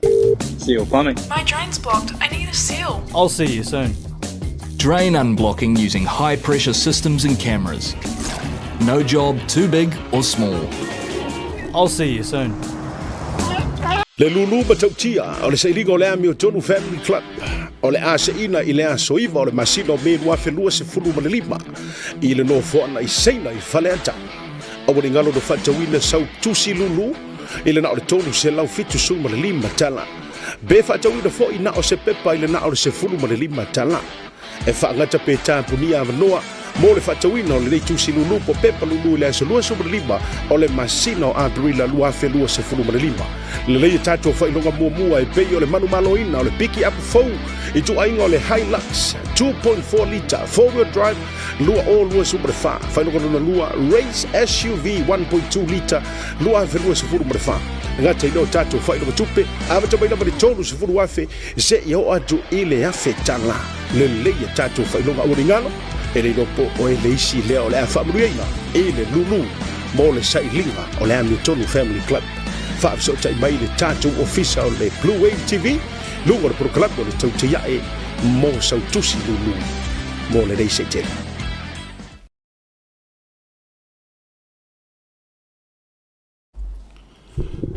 Jamie le wati ua joe se furu li minuti o le jalo le tula e ono i le tautua a le Blue TV ma le proklame o le tauta iae faiva o le tātou watinu a o maa se e luan tu ma Godfather i le neivanga foi o le afiafi. O le ama se io se e mai se i tātou o e mati le tusi. Tusi le na tusi e ina i le aso toru se fulu o tesema. Na tu i nantu masaini lima uma iai le tele ma le majority o le vanga wha upwhai. E whasiringi ai le fionga tama i tai pāle mia po lo lato tai tai. Se i susu watu matala au atu. Se i whaise kala po le ane mele ukula i mai. Le ata ua ma whaina e amatama i e sofringa. O le kusi o ku whakasinga e whailau kusi o le caucus. Ia au. Wow. O ia whailau kusi o le caucus. Ngā ku whakasinga i e mingo ki o le kusi o le fongo. Ngā sawarole e whaile le kusi lea e abe whinga ngalo o le fongo a koa lava po le pāki o le caucus. O le nganga o le kusi. Ngā whake ia le caucus. Inga ua arrest ia laudi. Saurkala ua arrest laudi. O inga lenga papole loa. Whoringa mai le aia ma se singa i loa mele o kupu. O le lau fia loa nge le caucus. Pe ai se a me o kupu le mele. Wai, la me o kupu mele. Le la ngā la inga wala au ia whai kano lo le fongo. Whai lo kusi. E mai umasi kalangoa. Ia pe fo me masange me whafongo. O fia malama ia po le ale fafarkui po la me o kupu la me o kupu le me a awar kupu le minska ka pengeka e kongo paki ya me so ia ka kai fongo o konsen mo mo ala wala nga o le la wa ye le kusinga ai sabe mar fa ponga o e si da fia le fa le kongo makanga lo ngolo yo vai la me so konfo le wa highlight o ma highlight le fongo ele vai nga fa upfai pe foringo me o meangi ka longa ke le o fongo ke lo kai ma manga o kali mai i ka kai pa mi kai mi a ele saula fa makala mai wa ke lo me nga kusi le wa list le el paki le ke lo me fa nga le fongo ele ai ma se kali le foi la ka mai i le no kwale ka kongwinga o mo ka lo nga leo mo kwale ka kongwinga o le fonga le komisinga leo wale ka kongwinga mal minska leo ko o me fonga le ka kalongoa e so uma ale foi como ele foi kalongoa le el caucus foi como ele foi si le fier ka kai palmia le popolenga le kongo la ko lo caucus wale fa longo mai le media le fa longo le caucus o que le lo pode fa longo ye le la wo race le concern ia asa wela la foi si le fia le kulanga le asa le alu uma ya tusi le alu uma kusi lo fa makala mai o me ia le manga o mir kose e saunga ia fa makala mai po a me o fai me ia ai mai se la o le la fia lo sa ua kai se mai se mea se mako mapu foi ua o le lopo foi a liu ia o ila sa mo ma le fata ole ele mana ia le vatu le prokalame longo winga ele manga ofo ia le pale mia ele manga ole pale mia su e mea ia so o le mea la piko silinga makanga mai sili fai ngo yor makanga o le alu e fo i langa paki malanga vaenga fa u fai o yor kai alu e face ka mali nga kou o mai fa kasi ma kou i o fa kasi ko ke o le fast oi alu e face ma ka i le mafuanga what are your reasons ya mara tu fo yo le ana na matila mai nisi o la tu tala noanga ma fono tanga ia le na fa ilo mai fo inisi o fa la wi lo ale media ale sunga la au le mali to ma to fa ale vena ale ma nisi e fa pese sa unga ale fionga te mai tai pale mia o ye ku leo alea e avaku uma le saingi ngā lima masasa fa aoki le ko fa ale kokas ma ko kere kari konguinga ma kangaruenga o leo ma ko kere kari konguinga le komisinga o leo ma ko kere kari konguinga foi male mingiska o leo o sila la ye alela o fa sanga mai ai lo marka mai kai pare mia kuri lo mala auti pe fa tanga ai lo ma leo e fai lo hala ko morianga o ngore ka ngore o le mele ka ko ka ai ko e ni si pule mai fo lo ka ngoma ye o se luma ko poi fale le fast party le me wo e la lo kai matua matanga tulo mantua i matanga tatia ia le tofi tulo wa sa le valasi sa fa pito me se fo yo ali mo fa por a o le ka ko ke kala ngoa i le pale mia le nga ile nga o se pale mia nga o loko fanga o le pale mia a Samoa so o le la aka ko kala ngoa i pale mia ka ko kala ngoa o ka ko kai o ka ko a lea ua matua le fia ele manga ola lea kanga kai su ele ami kong te lora oi o ila ke longai ona makua awa ala ofisili ai se wale lango mai ai e kuila e pa i ko kongo le pale menge le fakuingo se lafo wa wale mingoi loa o la ko kanga ka fau ku la fongo ai se la a fai o la ko ka sa on fai me mongi ai se wale fa ku nga mai se la fo ka longa fai me i mai se komiki su e fai er vanga o le mo kwale ai la vo se ku nga i ko el parmen o le ko e au fa wa le a pisa ku in kanga le lo ele a se la ko ku longa fa pe le mo ka opule le lo pisa e pe sila e le atawa ora kalila lea o kalila lea ku inga foi aku la e paring fo mai ola au le mani ko ma vaile henga mali wai ku au ora kalila lai lo le ko inga pelo ram kala ma fo isia anga ai lo mongi ku la e pa ola au lima ma vaile wa leva ele mapur ko inga kongo o le parmengi e fa ki inga kalinga persu engor keisle ai onga lai sila fia le leia e ku la e pa ola ngau po ore la vermelha ya ola inga ke sila fia inga le leia o le urua i fai pulea le anga ka ua iken kaio o le fai pulea langa HRPP longo winga o langa urupo o lea mafu anga foi lea e nga o le faa makakongia e le kai la ko langa vai no e le ise HRPP e langa men maka upura ai ana o la jo sila fia le lei o se fast fai pule le anga so anga ele marolo e faa ki inga kalinga i kongur pale menge maka upura e faki nga kalinga armele ye nga ngo mai ai lungo o ala ka fu i ka nga fai mai me pe pelu ai a ho ko ngol parmengi e ngungu umalava matua i musulava mo ko i musu ai e su ele le vanga le o si vanga ko si o lo pole ke le vanga le kwainga kali o ku si le ko ro ba ele E kusi fo Matua. vai. O ia le frekua vai le sa o ia mati mai vasa. Le foi racer paki. Le po se ame o leng fe se kali.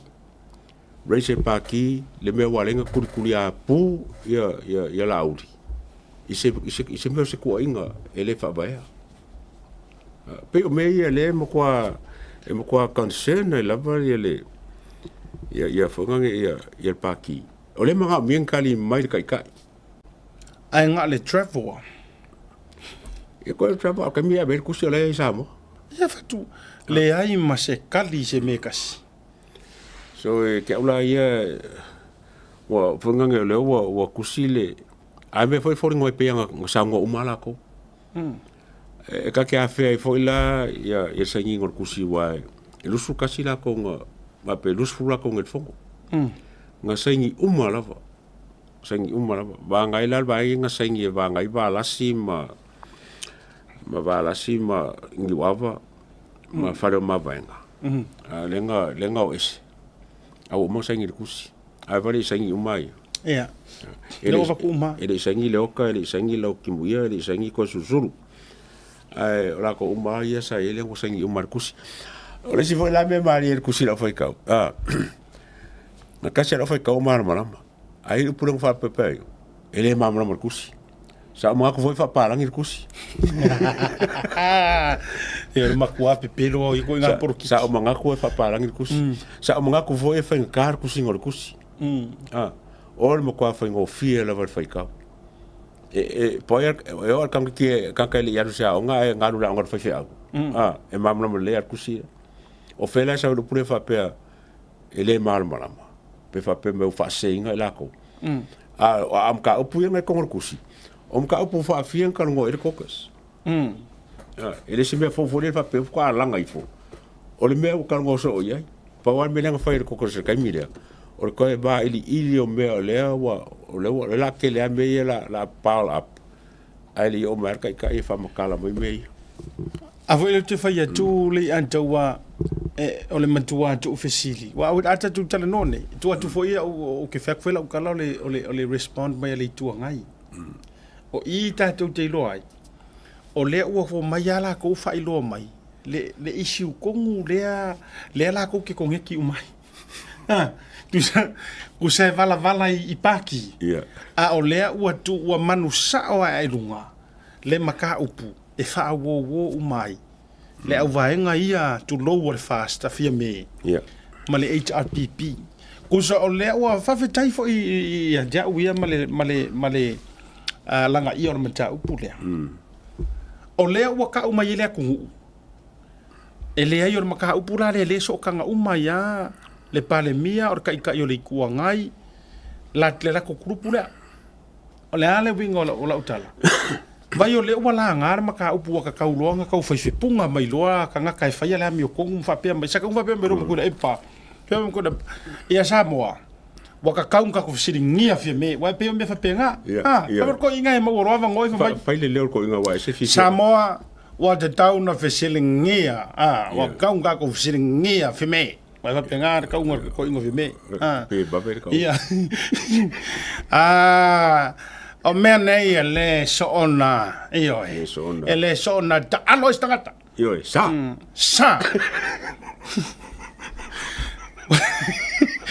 wa ta tauna o fionga fon vitalai o fionga fon vitalai menga no que foi ko ele malama ye ngi me ngi foi profo Fiamea o le vanga. Fiamea ngai te roa. Ngai kongo me lea. Ngai ka malama me lea. O fia ka usanga. Fia ka usanga o ka fire me lea ka fongo ka. Ngai kai mai lo langa ia ro mengi. Na la no fia tu. Wa leva o le vango ngai. Avango ngai ko inga. Pingi mai lo. Awa anga o la auli le alo de melia. Ile suenga na meu kongu wa leva fa mai ma the time before the nail sort ke mongia time before the nail what the down sa valley la dro e oi fa le mau wala dro te nei to inga te inga le meu kongu ma fa penga mer ko inga fia ko inga ka ru puro le meu kongu yo ke lo inga ile o ma se salunga ke longa ave fia mer kusinga ko inga mesanga fa ku si on mafuanga o winga lana le na fa tu la utala a le o mangua e runga me saka kau nga ko counter mail HRPP mama kwa lusi e markar ko winga o e kanga ka fast tu lo wa ke fa ko majority o le va tu tala ya ang ofia me le kai o le la o ma wala mo ko e pa ma kwa sumu mai ro markai ka inga fia me ala le wo kongor ofisa e fa yela ko karkarngo ha o mai lo le fa o sui ako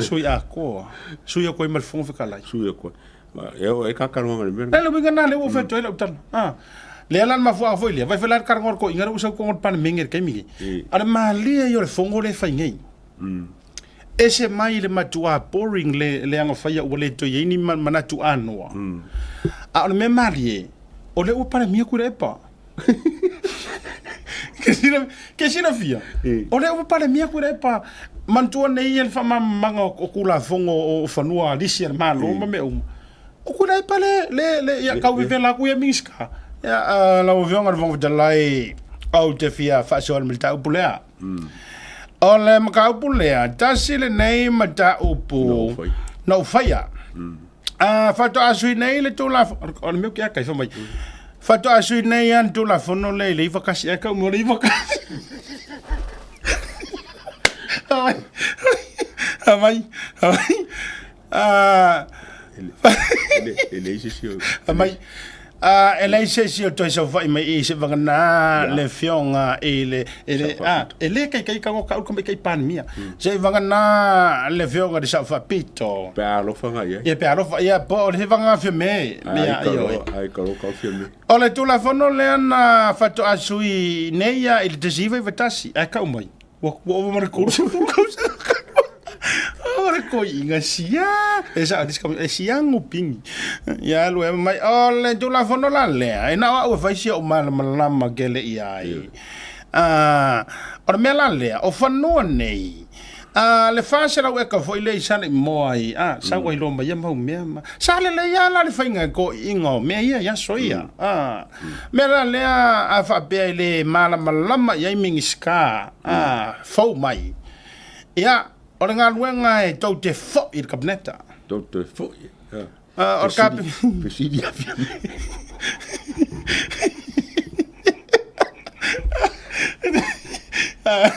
que fai a corco inga o me la le ku punga na o fa ko ku so le fa ma singa le o ye ngi o le pu mongi le o fa ku o ku la e para ku para mia whether we like it or not o ko ngwa yo le fongo la o yai o stuila u ko kurong ko wa ke lo kasi le man lienga nga fai ko ngol pok kasi le man lienga fa fongo mai oi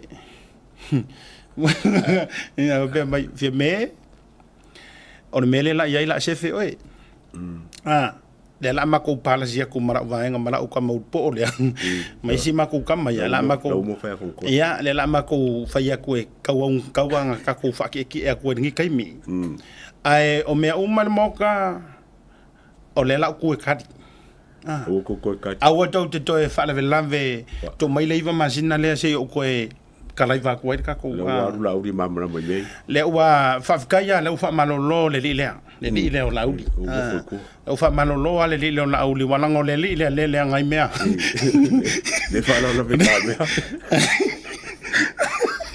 o le fai moso mai mea ia kalu ai foi lo le ia fa sanga arka mila le la ngo fo ko ingori ia speaker ngo fo foi le ale ai fa sanga ia ku le pa ma me o le sila iwa wai o te Mount Baloka le voinga ofisili kom singa fainga Baloka ele ready lola bo ko inga fa penga ngo le se me por or melan le ele se me por ai e fi wala o ri ia ma le los foru le fi wala me fainga ko fo is Baloka la ngai le ka penga lola ar melea o le siva ma singa le koe ko mai kasi ke u kai inga ele o loa ele ku u mele o por ele ku kadia mo ku kali ma ko e fa o nga ku si mingiska wala ngale bo vai kele mai mingiska mingiska ka i va masinga o por ele ku yo e o por fua la kile o mal mala mai mi fai la vio al fo kalai o er ki o mele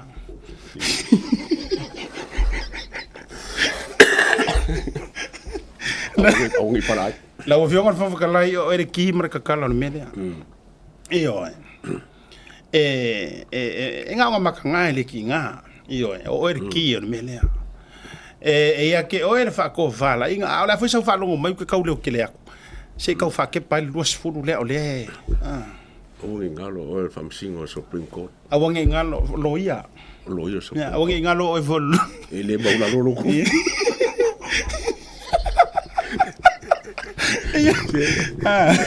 Nero vinga ole awange ngalo o ele nga o lau kali le ke fai ai vaenga lea fai tu lo ai tau o lau tala fai ai ele ngata o le fonga lai a fo yo le loia fa so mo lunga awange ngalo la si lo mai fafu awange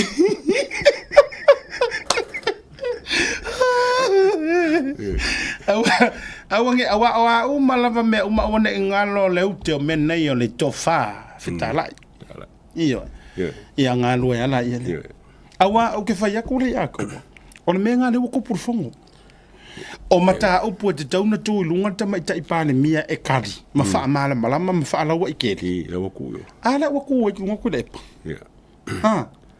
ngapa wan mele o fai ngai pe ngale ku ai o le fionga mai kai pan mia ia ma fo ngale mai e mai tau watu la se sel mele la ka ku kanwa o wanga o fa mangi ngongo me uma o stui la kari wale la fa per ngela ya fi me fo ya kulepa se kari or kusila wale la fa pela yo mga wipa ke mfainga me ngi ska po ngi se fa ngari kula ngi ska mfainga me ri kula le ofisiria ia le ofisiria ku fi me o wa ko kulepa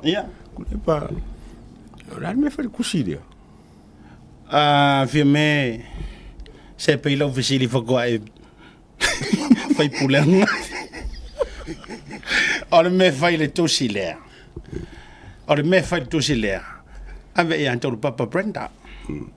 Ave ia kilo ia le loia le melea. Fai lo na kunga no fa loia, vile le siloia. Ba un me nga ko. Ba ba la si. Vai kamale o va.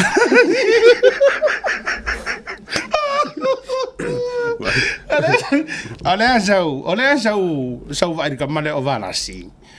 Mangkuala nga lenga fa mai kala le nga fa mai le akaua ma le u po le asia ka ka ia o lenga fa pe mai vala singa o nga sawa I a faile yo henga pili ma meia palo ka yo makau fo nga ra makamba yo vanga mo kula vo fiembe olo ma le kingu ala fa pe mai vai vai ko mangisi nisi ia fa mai ala fa ku ia ala fa fiembe o le o sau malanga ia o mai oi sole na va venga mai nga ka mai rin ko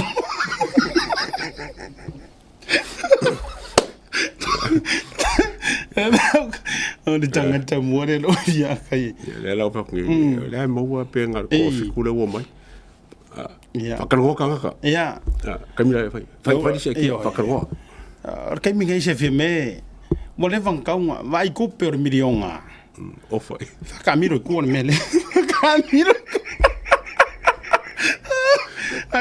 ada kai mire ngai waka kau waka mire ko milio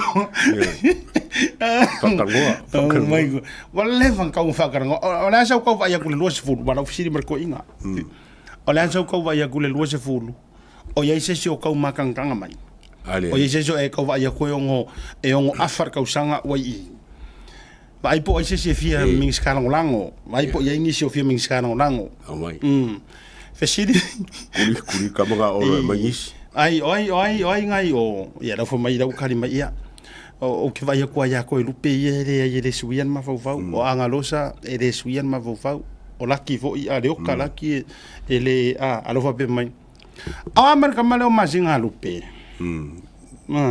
o amer kamale vivir kamale ka fa dia lang pe arkero kan o mai masinga lupe ia ale ai masinga lupe e kasi ala wa ia ku ia se wa mudi e fie manga o mingiska ka kulela amakanga nga kami ho ilele mai la o ba nga fie mingiska mai ai ki lo la ukala se fatula tana le ia tu ole winga ele ngo fa yak fai pule ia mai sava Ka karangoa ia o sa vai o polu.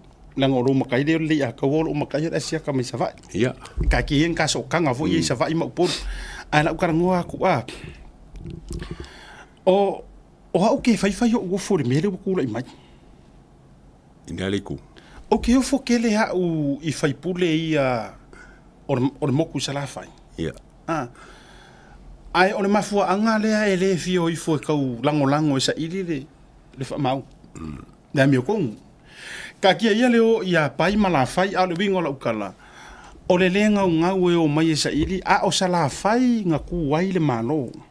Ko ke le akula ko. Ia sui fai pule. O sa vai nga ku wai le fai nga malo. O le wingo la le fai tula la ukala.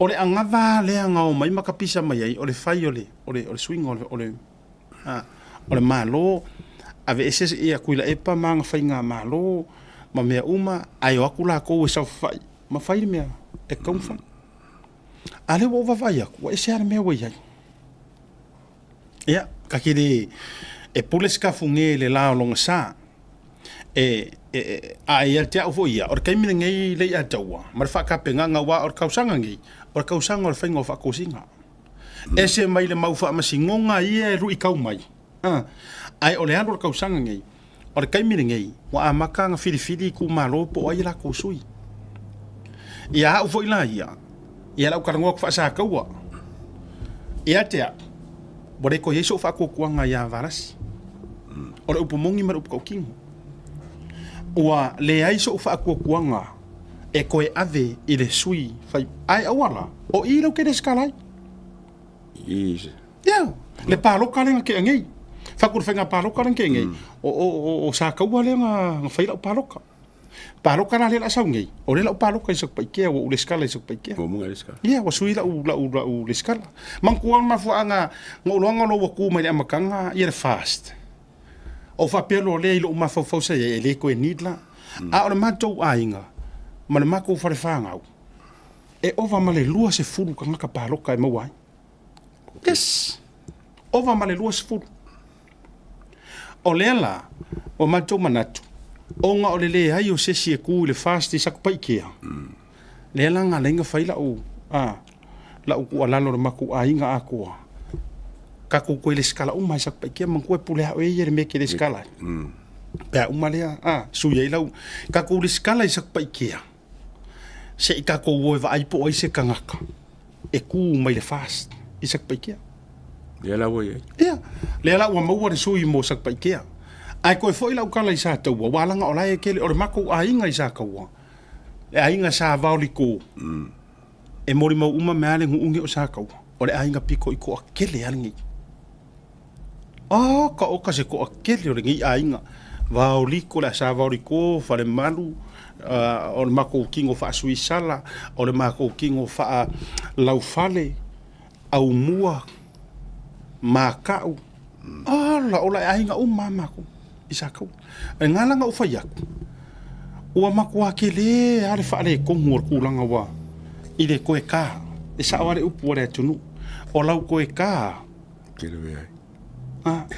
e pi o ile fao fatoi o le wa kupu mai ngei le ngei vai kulanga kula mai o le wa tato le vai va o le paroka ia ulaya e mai mau fuar kai mi o afo ni excuses ia la o mai makanga kangai it's a waste of time o le ana wingo lo tala li atawa awange ko o le ngia ka ko fa pe mai langa o le malola ia fia me ma le rubbish e ko kere yo ko ke muri ngi fai nga ko wa ko fai le me ko e sa ala kala ko kere yo ko fai ngi fai nga malo o ai le malo o ai le malo le ai nga e ala e fai le fa maongi ma se rumanga yo lo ku malo ma se manguia o ko kongu ngale mu e ka kongu ka ngfilang o ko kai kai fai le mi ko o la fo ye kele upu makala sia mako fo I officially isa ka wa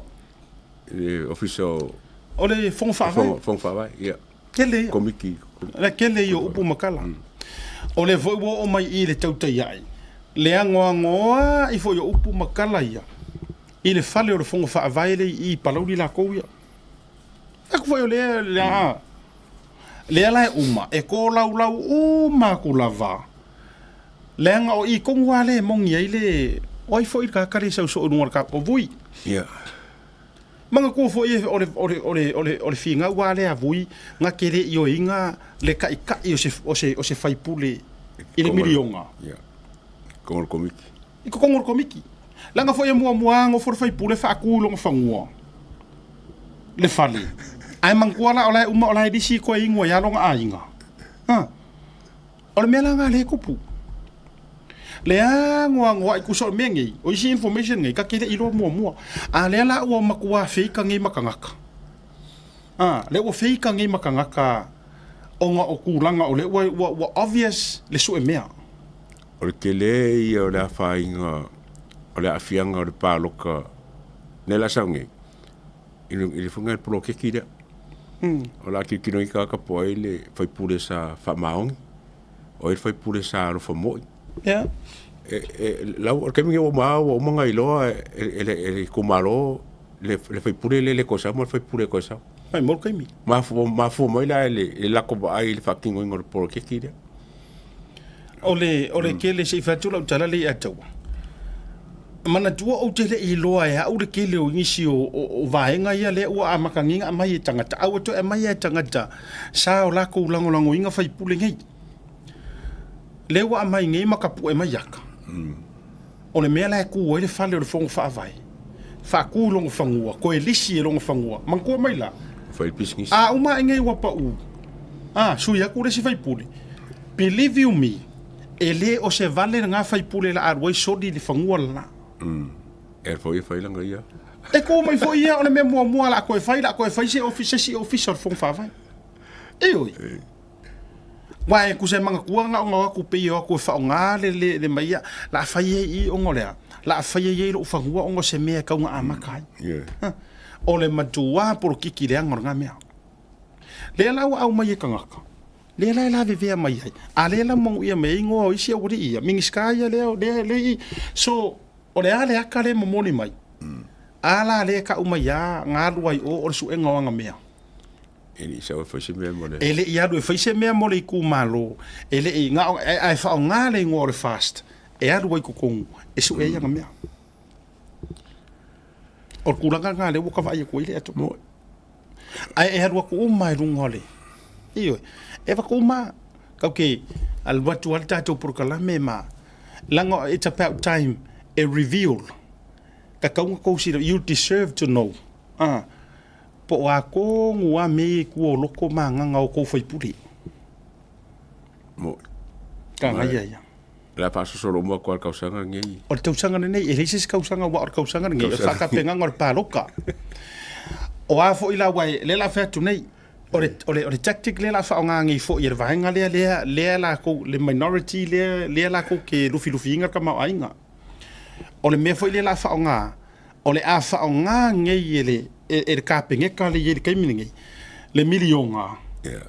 E kufa fa ku pe fa ye la ko wa. E fa ye la ko campaign or paloka. Fa la fa ko singa.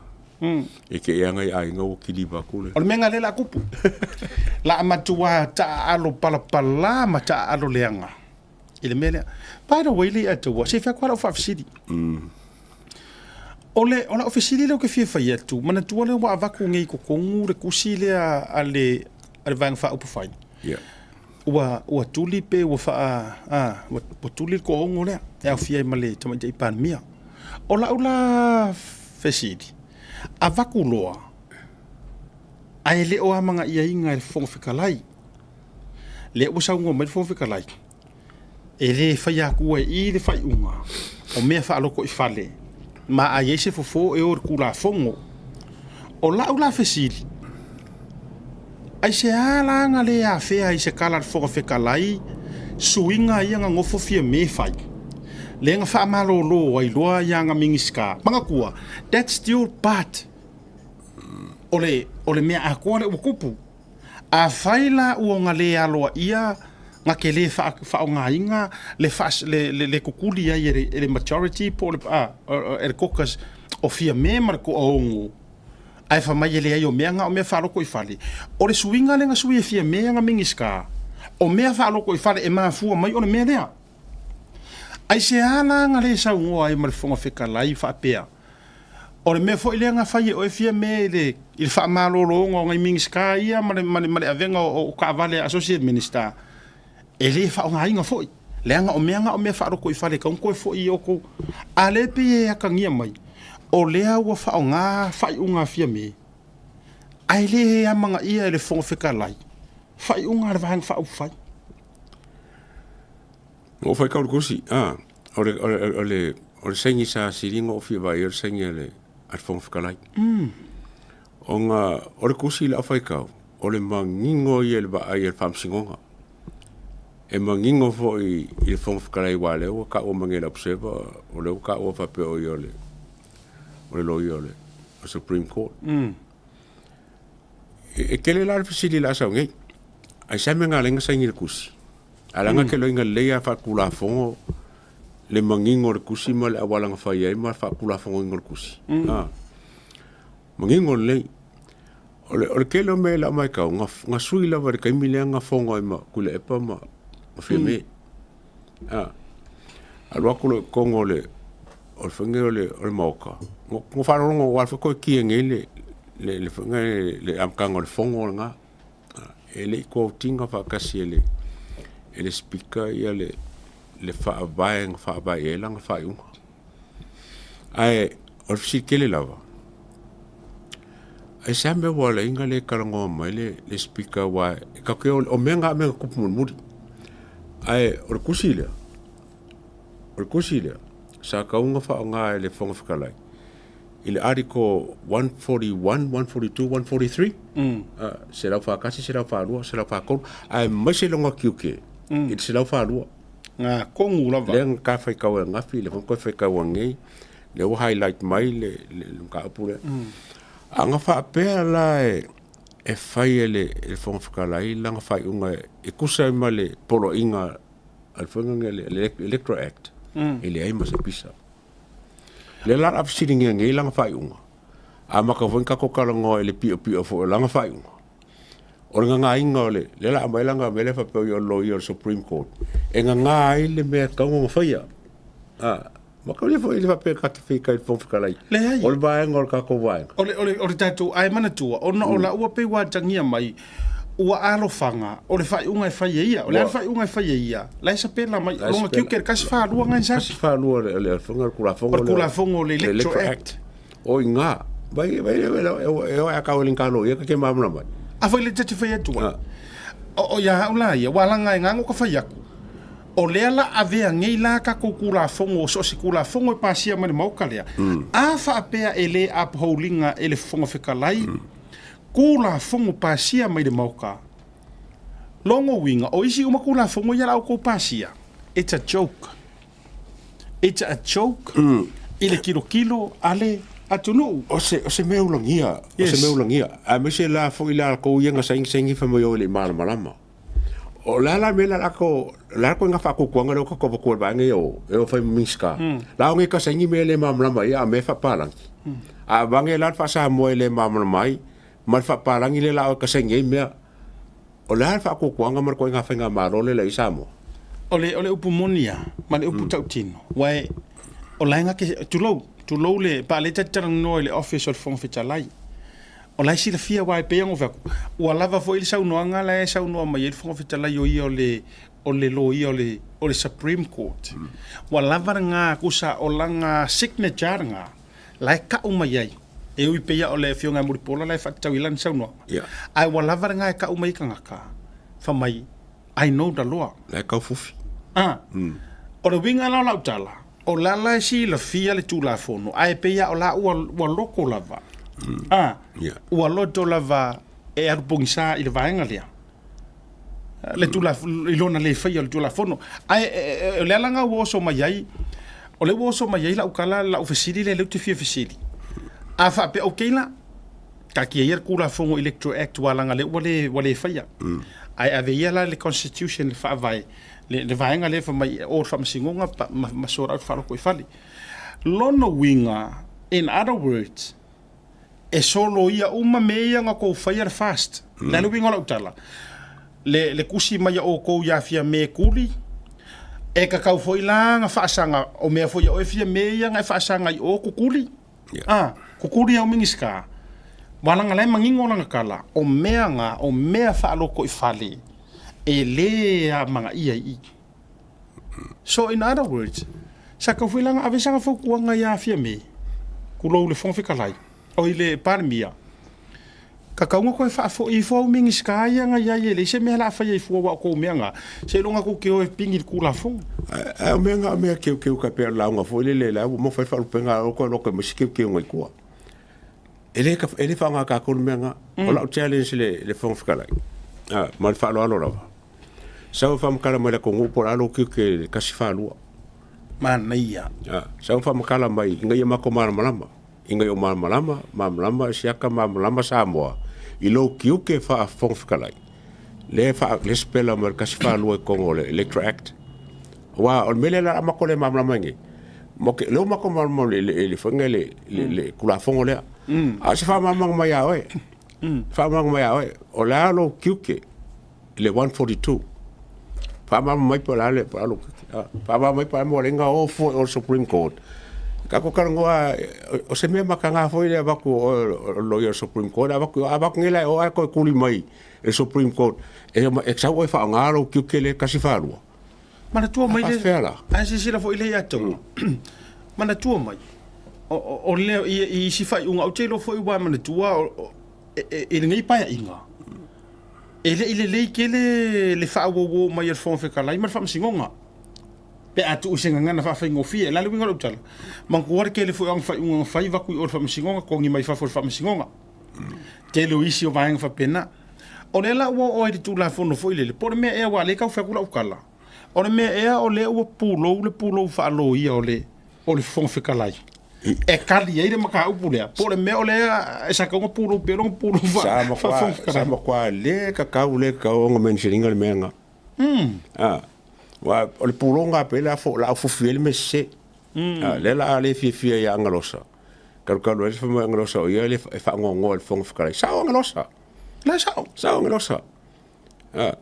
wa fo ye le sa spela mai il paki vai ka ko paki wa o ye a fa le wa ko ye le parimia o ye le si ulo le o ka fa ko sa o le pa pe ko paki o mai o manga yo okay o ko fa fingi mo uso mai o kula fongole ele foi ese mea ala menga ngani saingi la saingi la ngala wa ngai lo leia la sa on me kong fai awala kulu opala ai le la ke perka challenge makire fia poko onge isi manga kuma ki fia poko maki fia malama ile kiukia o fong fikalai ile kula fongole war kula fongole sa ka on file mu o le mena fa file mo la kongu e si la ku file mo la kongu lo fa anga kula fongole ta ua ia le anta wala zo noanga o le mtua ta wala nga le wa pisanga il fa file mo o ma wa ngai se file mo ele mo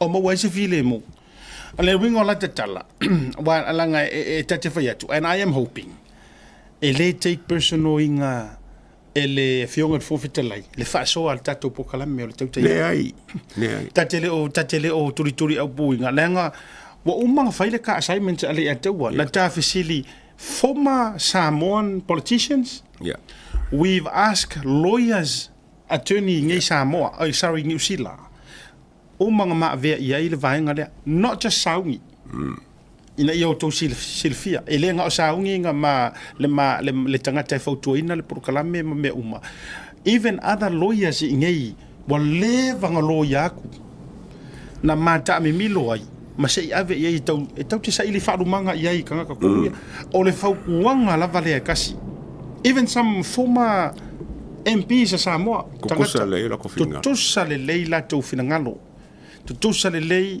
o le tali umana au mai sa kakau nga whaonga per fonga fitalai tu la fono o le mau time so tu la fono whainga palota e le eise mea la ave fua i le kula fongo fo i le lea ia whawhawai whaila ama o masui o la konge masui al fast supporters group around the world worldwide e ke kali mai siringa o nga mako file mo lola i ma ke whainga me mala lo whakere au e mo ke ingo i se whainga le whapengi E tau te le a tau mana ia le challenge. O kua o menge i le a kawa. Sor ke e kaka. Ioi. O tua o mene. Anga o sile sor ke. O tua o nei mea.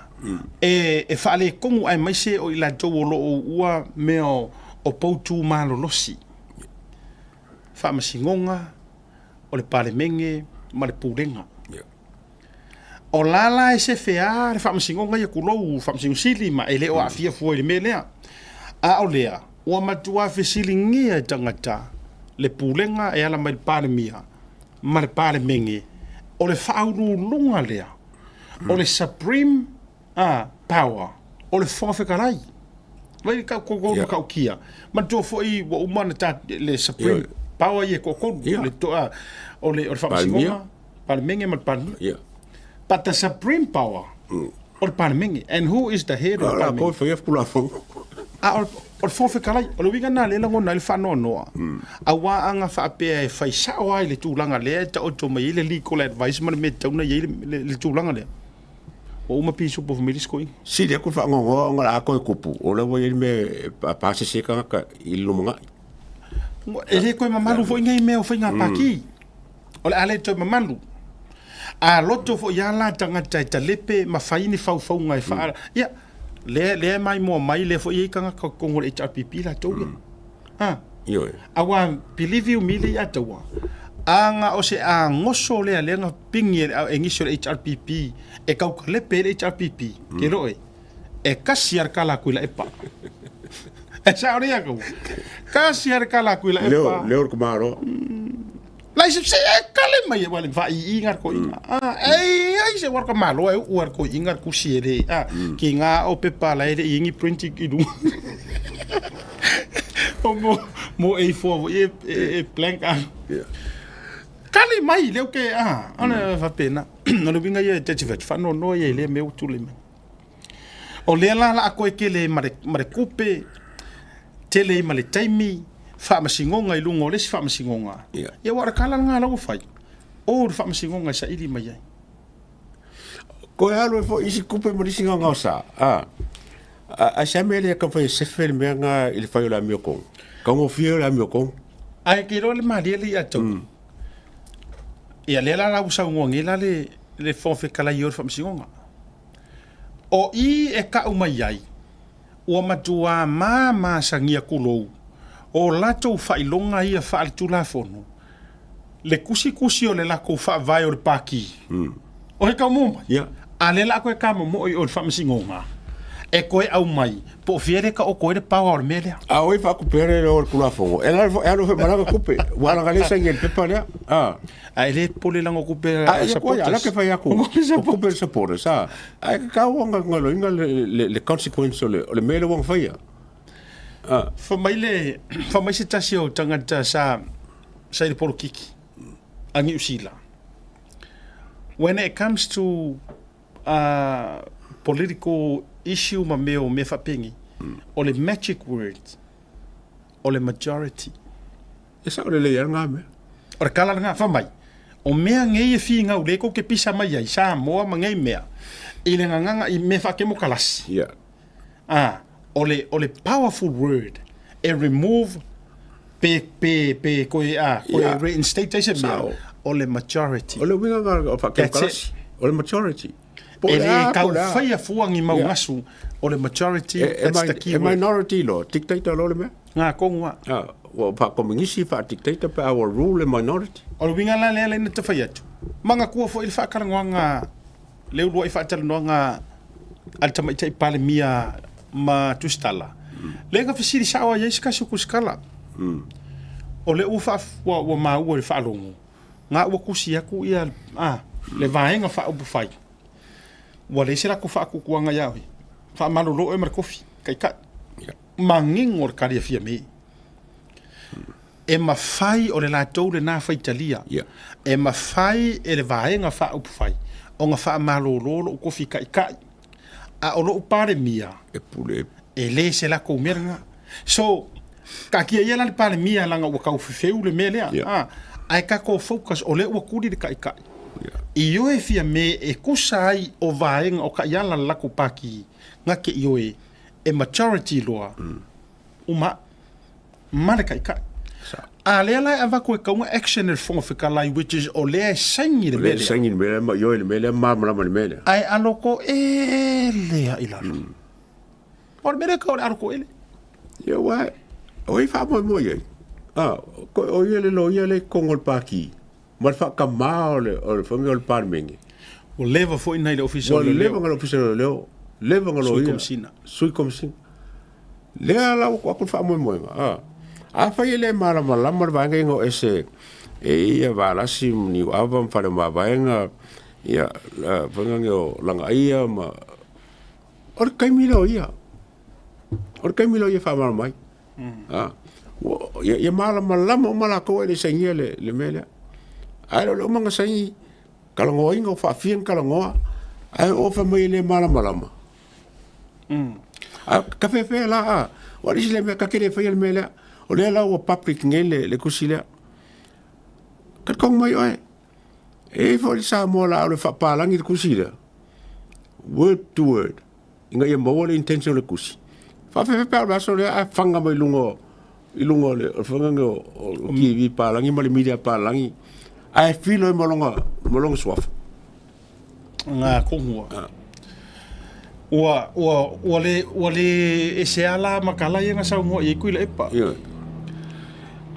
mana tuale an sa no ma ia one se mo na po tulo ia toi lupe kala le kuila epa ele uma nga ele uma longo winga so ka wa vai ili le nga ma vai le ngol upure le nga mai le fai pule ala nga sa ola nga public foi sa nga ko epa fa mai ia ela ki e uma pa inga wa waka ape o lo winga la utala e pe fōringa mai e le si pai kuila e pare i fa ko e fōringa mai e le kama kuila e pare i o le anga valo ia ru fer ko inga o ke popole mo kale per merere umar pai o le mangula ki la vai a kuila e pai la vai mala makanga o kale per pa ki it doesn't matter how ele ke kuila e pe fa fen kale pe a langa ia lava ia malepe le la aka kikiringa me o mai fai or ka mo fai nga kalepe le me o makali foi a manga kalepe la lo se fale ke le la kwa ku sa ora fale ba nga o mu fale ke la ku pom e ke la ku kalkale le mu nga i me kalkale le mu farusi le me kalkale ko se yo nga ba ko lo o nga ila no le me wa poka ko fale sa mo ya so ya e fa ya ku ga fa po man se ili si me ko le lo ma ku ma ngai ku le ko ka mai ki fa la mo la ngoi ngai inga ku le ya poka ku lo ya o me nga le fa nga ba ai ba ku le po wala ki po wala fa fa lo ku le ya nga ku le ya ba ya ku ngai ya fi me fa le ko me papa o fare con me e se fa ngol e nano foi tu lo la ka o wa ata ai nei ata ai nei lai tanga tai tu lo ta ki ia ave se mai la o lo male tinu ave se mai lo ta fora ngai si mingiska ai va vai ngai si mingiska ia o le wo vai tunga le ministale o yai fale o mavenga wa pe mingiska fo e nga le wo yai mana tu mai voi some of these people wa yai o la to wila ile sa ilingo la mioko wa ka ua peng o fa yaku o ka ua o ka por kalame o ka ua o ka por kalame o le fa iloa ma ko ka i kumalo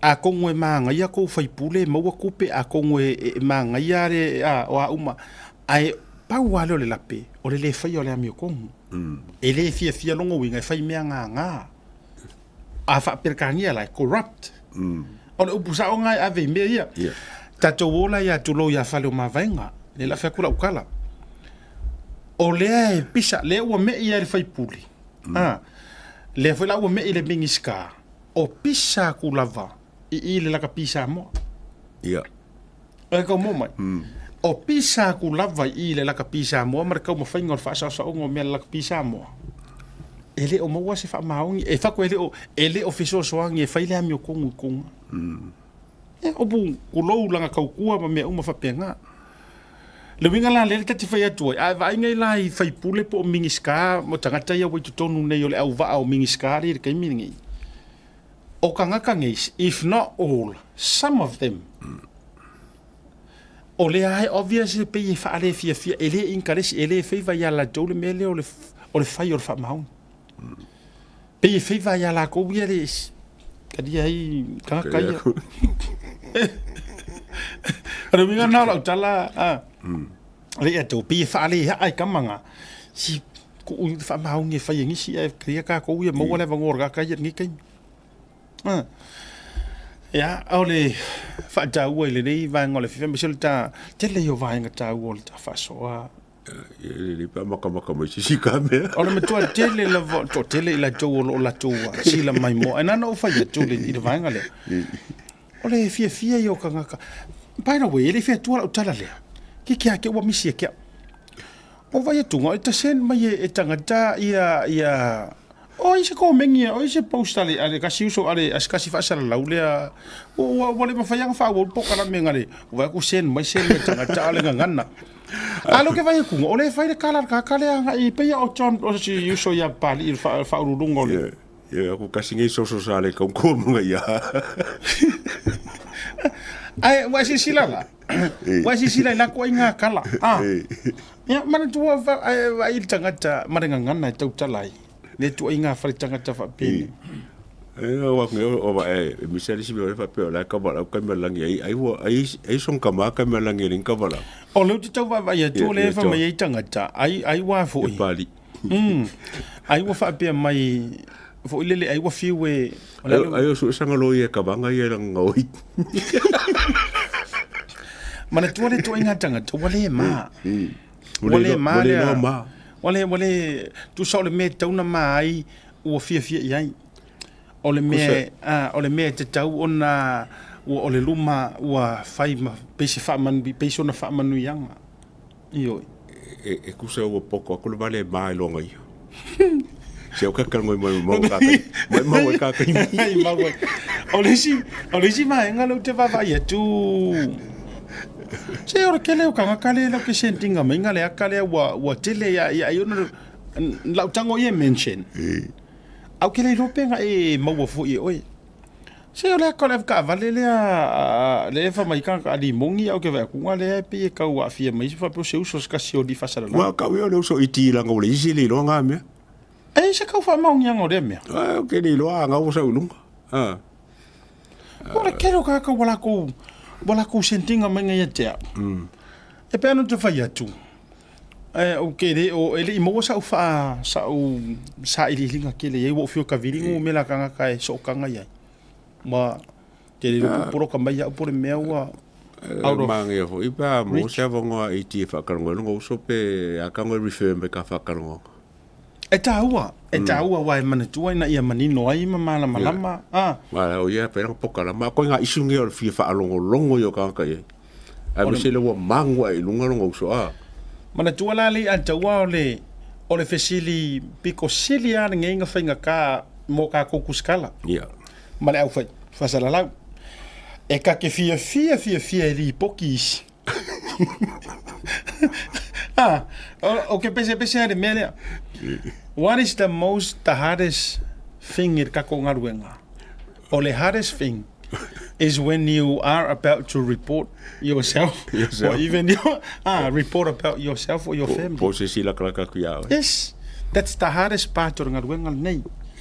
Inga foi e mauki ngo ailo fa maongi. Ma ilo a kongo ilo ko inga kangaka. Ma le integrity or pokala ma la lo ko inga kangaka. Ele penka ngame.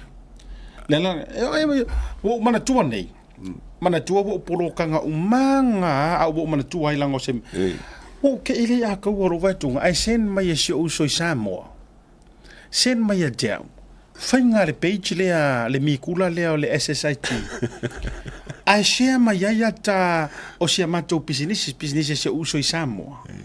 o lo tau sia o matou ainga le ile sia matou fa o loa tau sala matiu la la ai e foinga le fa tau tai le tofa ya li a kalapu ia ma le fretua ia vasa o amai wa sen baila ai amai e ma le fa makalanga kangaka fai mai o le mele le ala inga ke kele la uka uka la ku mo fia kavala audi ia va tau le wo fa so ko me fa mai me ko ngale le ala inga nga fia mai le ile o o ya sa wai mai ma wingo nga isi o fa rupenga manga ia wa fa so la vanga fo me ma fo ngale ala ina fia le ile kava mai le anga o la audi manga lo sa o ngale tu lo na ia o la audi manga lo sa o nga fa kad ma lo ngai se matou tamai pisingi sila fa yuta ia fa no fo ila yuta matou pitonut fa mai o ke ropa nga mo fo nga me a wo sia so la tangata o le fast supporters a kangola si uso sen mai samo fa mai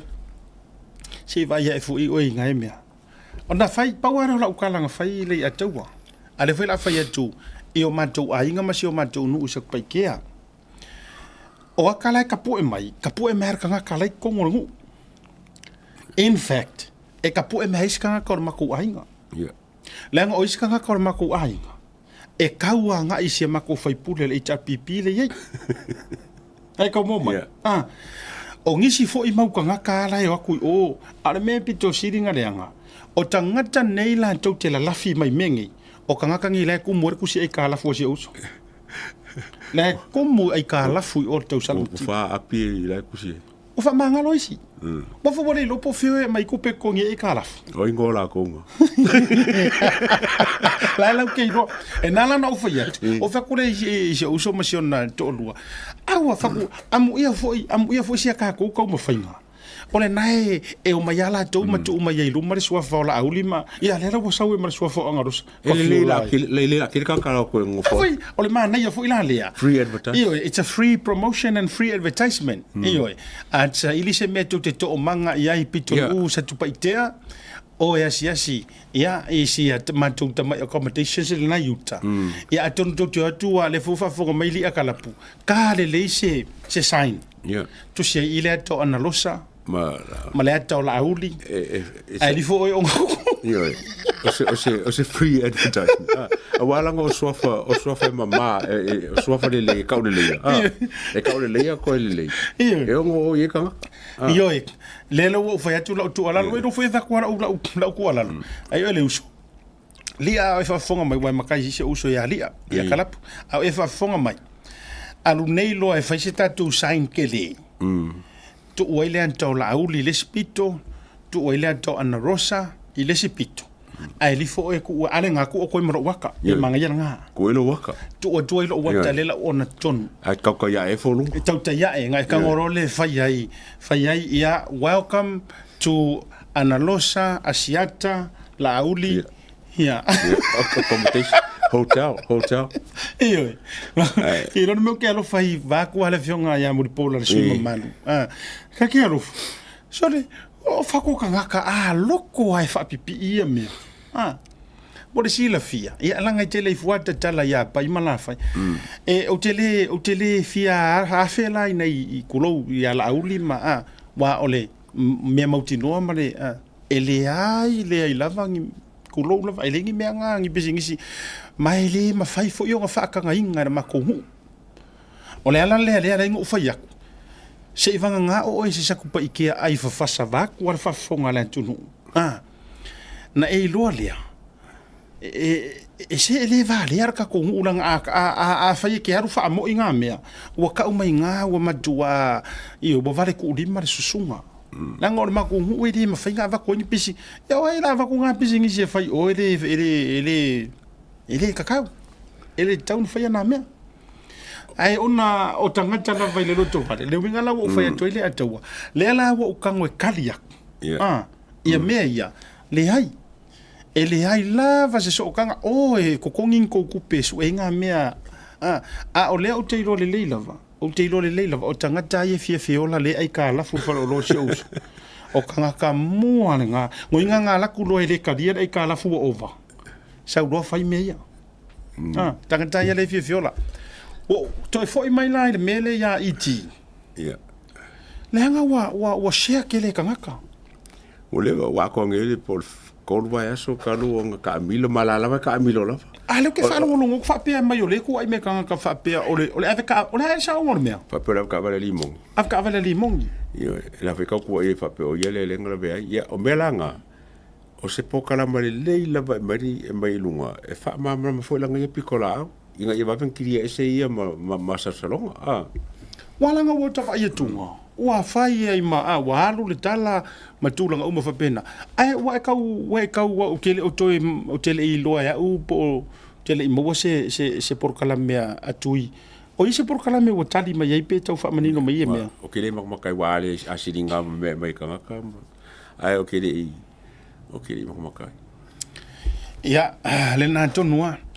Ole e faila utala le atou. Se fakula ukala le. A ko fa ko nga fai. Mo le banka ko ilo.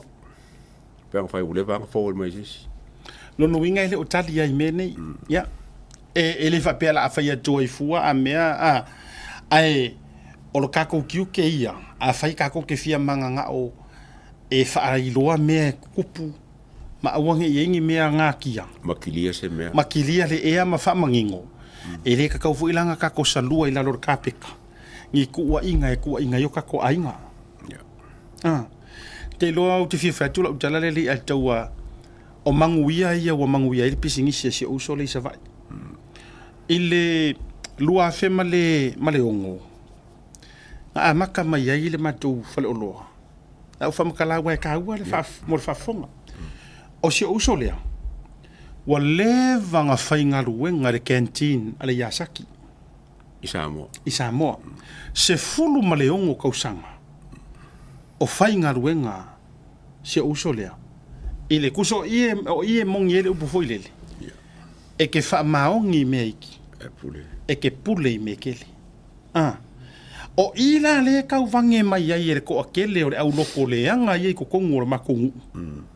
Wai fa fiko i kongwala ukala le au loko leanga o le mako ainga ma le au su e mea le fe solo i o ulo o i fa vai mai lo la ko kari kongunga ma sangia le se furu wongo ko sanga o fa ingaruenga o uso ile ke no langa ruenga ngala ku amakai e alu ave le pa fa e fa fangai povi ala audi ma ku ainga kulo ma foi langor canteen le sa ele ngi mea nga kia se a makanga nga lu kusai ele aru kuka nga uma mai pa ufai alu rosi o so ele fanga ia povi ma meu alu sau i lava nga i ufa popula ukala nga avea ma master chef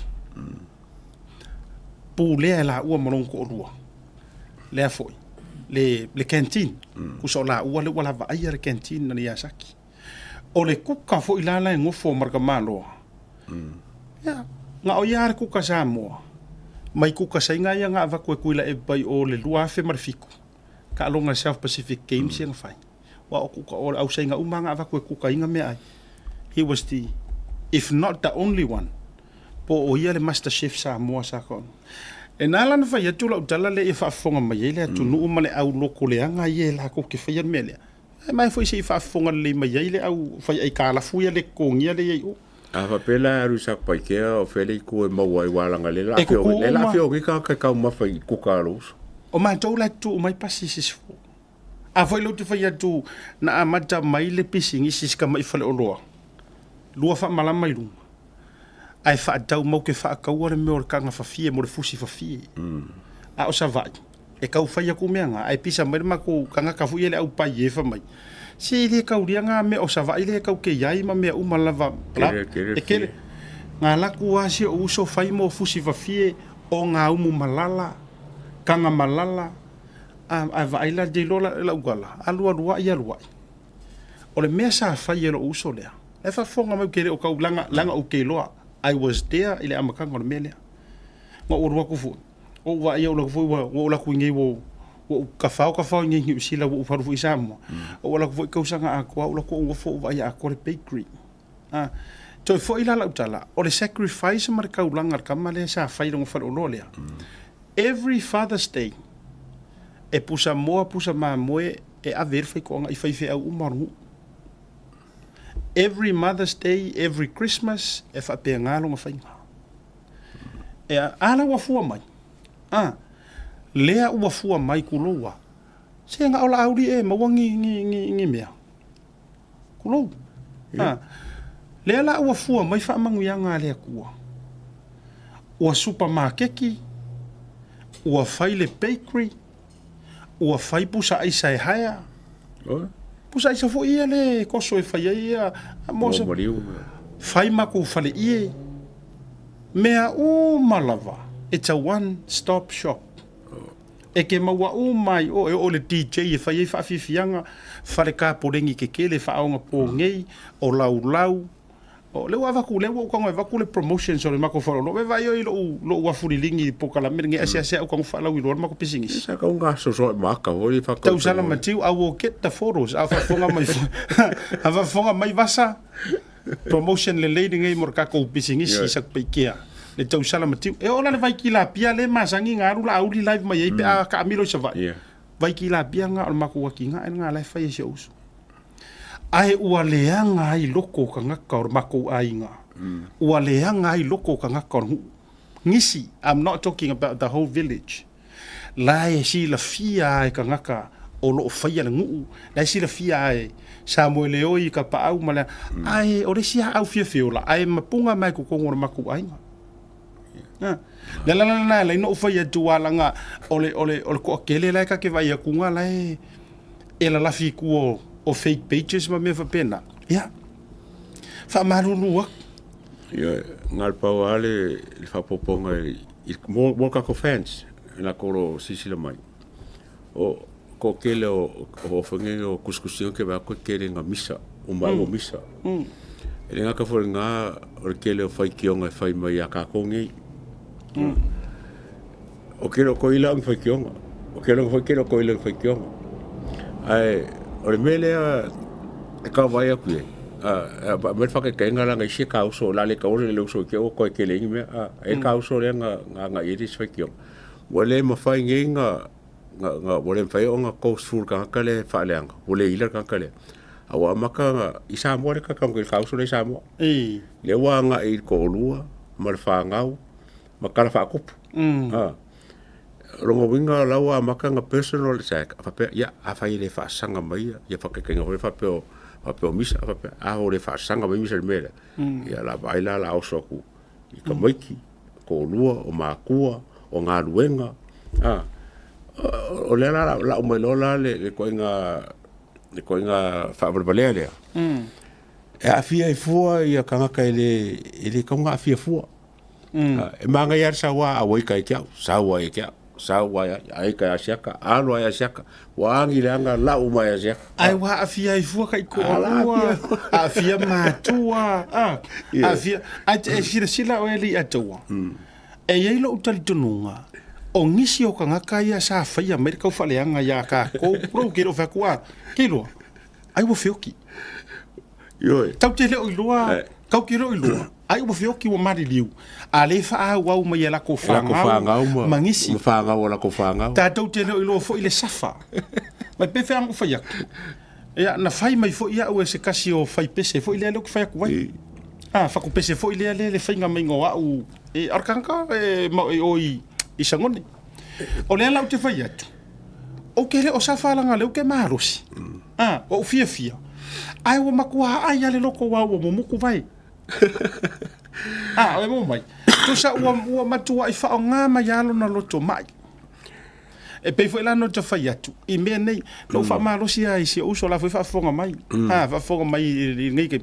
mai mo to tele lava o wo ma pa anga te te yai e fio sa la fai a wona e mission e tu pe te afer fa o lord tau sala matiu tau sala o le ngole na o si o grandmother tina o tina matiu o le ngona nga o ka ma o lo kinga so lai fa ngole le ye le pisingis e ko si ai le ruma nga yo le ai ngai sa mo a fe le tau sala matiu fa ka ke kofo si kongi ke kofo le pai e ke kofo le pangi ke o le falawa wa fe le falawa me o malava afe yai ai la ku fo ia le isa selengi afe yai ka ia go fo ia fai o fa ko mai fu io fa yai o au te sau mai ni usila o la me vo ile fa ni usila lo ke ai kala ia fa o la me fa le fa ni usila lo ke ai kala le foi la usau ke ai kala afe yai ka e ngo tulanga i maliu fa i poiponga ma so fa pitoa e ma wa uma au ke pole foi au ka waru sa lolonga e maua umale o loa si atoa ele tau sala matiu maua i maisa ke kele fu ele koso alua fai sa e mau fai o eta te wo mamai ya e maua se pau fa fonga mai lia mavasa a watu tangata i lungo proklame al tau ya e anga le ya e kangaka e vai ai manga ya manga ke e fai o mai se o so lea meo ke fai aku ai fai iyo ya o fiar foi samo kau ngai alu samo tau nai alu ai watu alu la se e ka okola e accommodations la o faiuka le fai mai ai kuskusinga ana meu ke akai e le roar ka ngaka le fai mai le SSIT o awa e o lapi e le ro po la pu e mai la ko ko kongo po e po ia le fai mo ia e po ia le fai mo ia e poco mele e foi fa pena le fai ngore so fuanga io e daua nana te fai atu o le saue o kau fa le anga ma me wa ai o lo tatu tiute mo lo tatu mata fai yo ile atu o lo ka ko fa mangingo me e fa ngefu a fai lo se use ku inga kai pela me nga o fa ko le vanga sen me tanga tale o ya le ka o uso o iti na o to mo fai no mera le uso atui ia no me langa se ya pe ta ile o to tanki ro po suil numero vole vango se fulu me la ko kasi vole fa punga ale fa funga mai moni lava la tala o ma pa anga avatu wa o mal ta taimi fa ye ko yer promotion sa se matua kampa ma se matua pisinisi i sa tu paitea se fi fa sa kala mo uma ya so no i kanga kai fa langa e ke nga me lengo ko mo le manga yenga ora onga Yesu e fa mangalo mai fa ya kumbe le pe au ke kali ai o me umara mai ke la fo mai e ko e fo e ko ki e nga fa kala me nga lengo le poli e se lo kala ke fa mai la unga mai ke au ke le ke poli ai sia nanga ko fo uma ko ki ya o malo fa nga ora fa nga o ke pulanga mai fa kala fa penga e le fi ya la fa fonga ya me so la fa kau ya mong o malo ke ko anga ko ke mingi e mo ko fonga le lengo le me ke fa ya le antawa o le winga le na le uta fa ya tuai e ia ini se iro utal tonunga e ia ini singa ngukuleanga mai la kausanga yonku aku e ia iro utal tonunga a le ua whailangi ri wholongo ua maliliu a le ua matua mamai leanga ia wai pela e ala a mamai mapipili e o mai post mai lunga fa mai a woi no ele fetu ono o taua a o le mea o le tau whaleanga ma le loto tinga o le ngā kula o le kaui ka makere when kaui langa o mafa ki ke le li me fai ka langa lava me langa fai e fot fasalanga me le e le kau me le e le kau me langa so se me langa ke fai e le kau a so se me le fo ke fai e long kau le na tonu lamba o la foi le tala e loa e tai me se fa ku le atua e fa longo mai loa lo kinga pe fa no fa fonga mai ia ni nisi wo ta matua pa or kele yo antes ma ancos e foi la ma ku do programa e fa fonga mai lo se kai mi wo kausi si ila kala e mai programa alla o langi fa kuanga te meli mai siata ya ko arkai ongo sai o wingo la utala le atua I appreciate that o ma fu anga fo ile ko ai lo kaloko ka ke loa someone out there o lai kea e kea mai a kaika ai a ka va ai ku le me isi me ngai o foro loko o vai ku isi ka fa sala lau e pala lau vale mai dunga pe even e fai upu masoama upu o va pere we Amo ia fo ila ko e mafainga la ko fa ia mea. Lea o ia umasangi ai. Wa, e kusa lea o mo sio ati fo le o ia mo si fo ke ka unha fa sio kasi ma ko anti. Ya fa mai. E o ka uma fa fo o vele fa ko mai le maka ma ko. E taua. O ia ke lo ai. Lenga o le mana iso stanga tata mai tulo. E talia le fautuanga le lei. Fautuanga le mai. E se mai la ko inga kama vele le so mai kua ai sa unha se le pa ulu o kala e mai. O yo lea. Ya o le porkalamele le nevanga o le fiafi. Ona o le fanga solo le fono le parlemene. O le mafuanga foi le ufa fenga ta ina tau mo mai ni tatou malo. A o le mana o nauta inga. Ina ia maua mai a vanoa. O a fionga i fai pule. Ma mingi skai ang fa malolo. E o fo ia ila tau ia e to asfuru mare lima. Awa mingi mai la ukala lea. E laki ai whaakanga e fia menga o mai la wanga ia kalangoa. O leo le ato e fo i lava le tu inga te inga lea. Ile mele sa whai kula e pa. E ke le oso sa o le media. E ke ui mai a kia. Ai le whaako mai o lea. O le upumonina. E matua ta paso ne ai mai se la ngai mingi skafo ia langa aia. O ngi wava. O fale o mavain o kamaia. E ke fiu e kuringei. Ia wa fa lava le moa. E fifila o e polo so ke kali mai maka ko karango. Po mango foi fai ama o manga kule mele ma. Ela na. E taua. Ai ona o le fanga solo le fono le parlemene o le ala lea. O va ai le faina. Tar siela so tau se masiaki. Po o umar pisio tamaloia. Ia. Oi se kausiaki la so tau. Pe ia langa foi o ke longa kama pisi a o foi inga ready wa suma. Ia ai ava be te wa le ai. Ia ole a ese ka kolo ia la so tau e no. Mo. Ai ko ki ama no falo ia o falo ngo wa penga nga no falo. Toi tolu male afa pepa. Taurungan proclame leva. Toi va tu fasi silanga lea. Mo suli ma feo i ore sua fatia. Fa mole o le aso a tai au i le tau se furu tia tau tai pau. Fa mole lava o le tau talanoanga e fia maua se tau feilo inga i le aso a tai au i le mauta i fale a tatu i le tau se furu i le aso a tai au.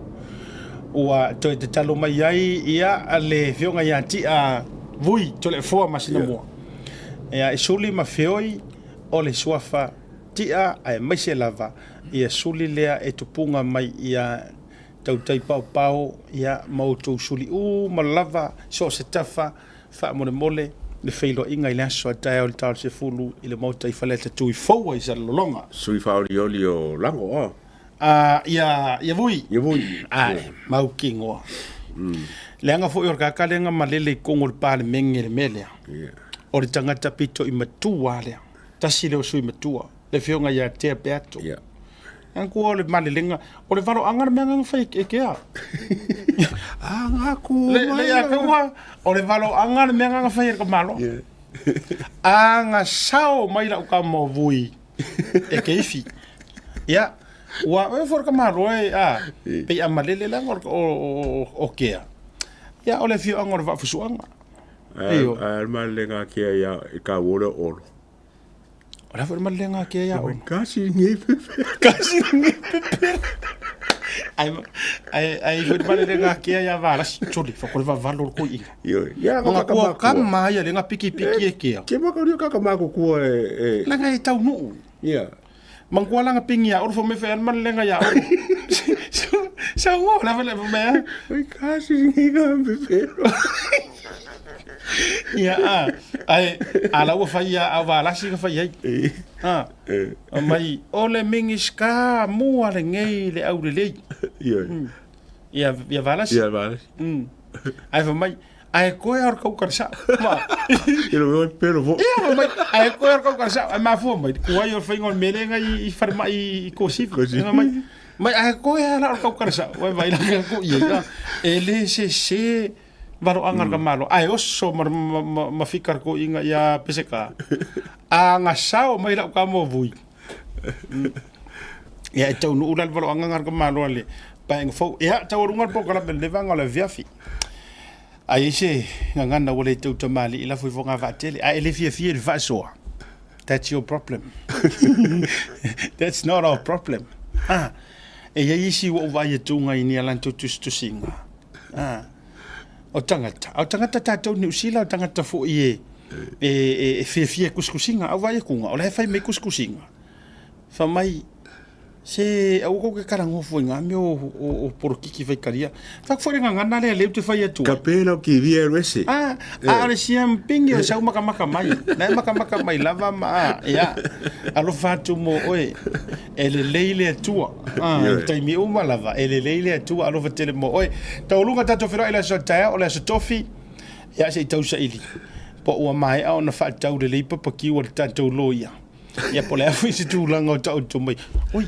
Kiki am ma fa le o tu le nga fa te tele atono te o su mai tae au ma wana le vangoa. E fa ke ai ronga pisi. Ai su mai kai au. E so e fa baranga ke o kam mori fa fa Sawaia fa fa. Sawaia fa fa. Yo, a fa fa le ai sawaia fa. Te tau fi mena la fa tai se eu dela so tai. Sawa me fa men ka fa. Tau runga programa ta te whera ina so tai au a sia tamari a taua tau wha soifua.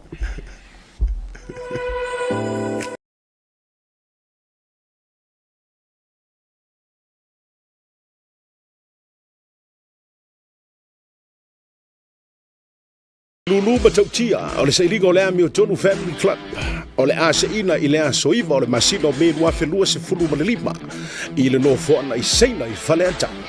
O le ngalo do fatawina sau tusi Lulu, i le na o le Tonu se lau fitu su ma le lima tala. Be fatawina fo i na o se pepa i le na o le se fulu ma le lima tala.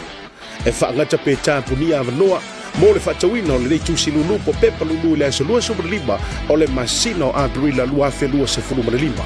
Le lei tato fa ilonga mua e pei o le manu maloina o le piki up fou i tu ainga o le Hilux 2.4 liter 4-wheel drive lua super fa ilonga lua race SUV 1.2 liter lua super fa ngata ino tato fa ilonga tupe ava tama ina mani tonu sifuru wafe se i atu ile afe tala le lei tato fa ilonga uringano e le lopo o e leisi lea o le afa mrueina e le Lulu mo le Sailiga o le Ami Tonu Family Club fa so tai mai le tatou official le Blue Wave TV lungo le proclamo le tau te iae mo sau tusi Lulu mo le reise tele.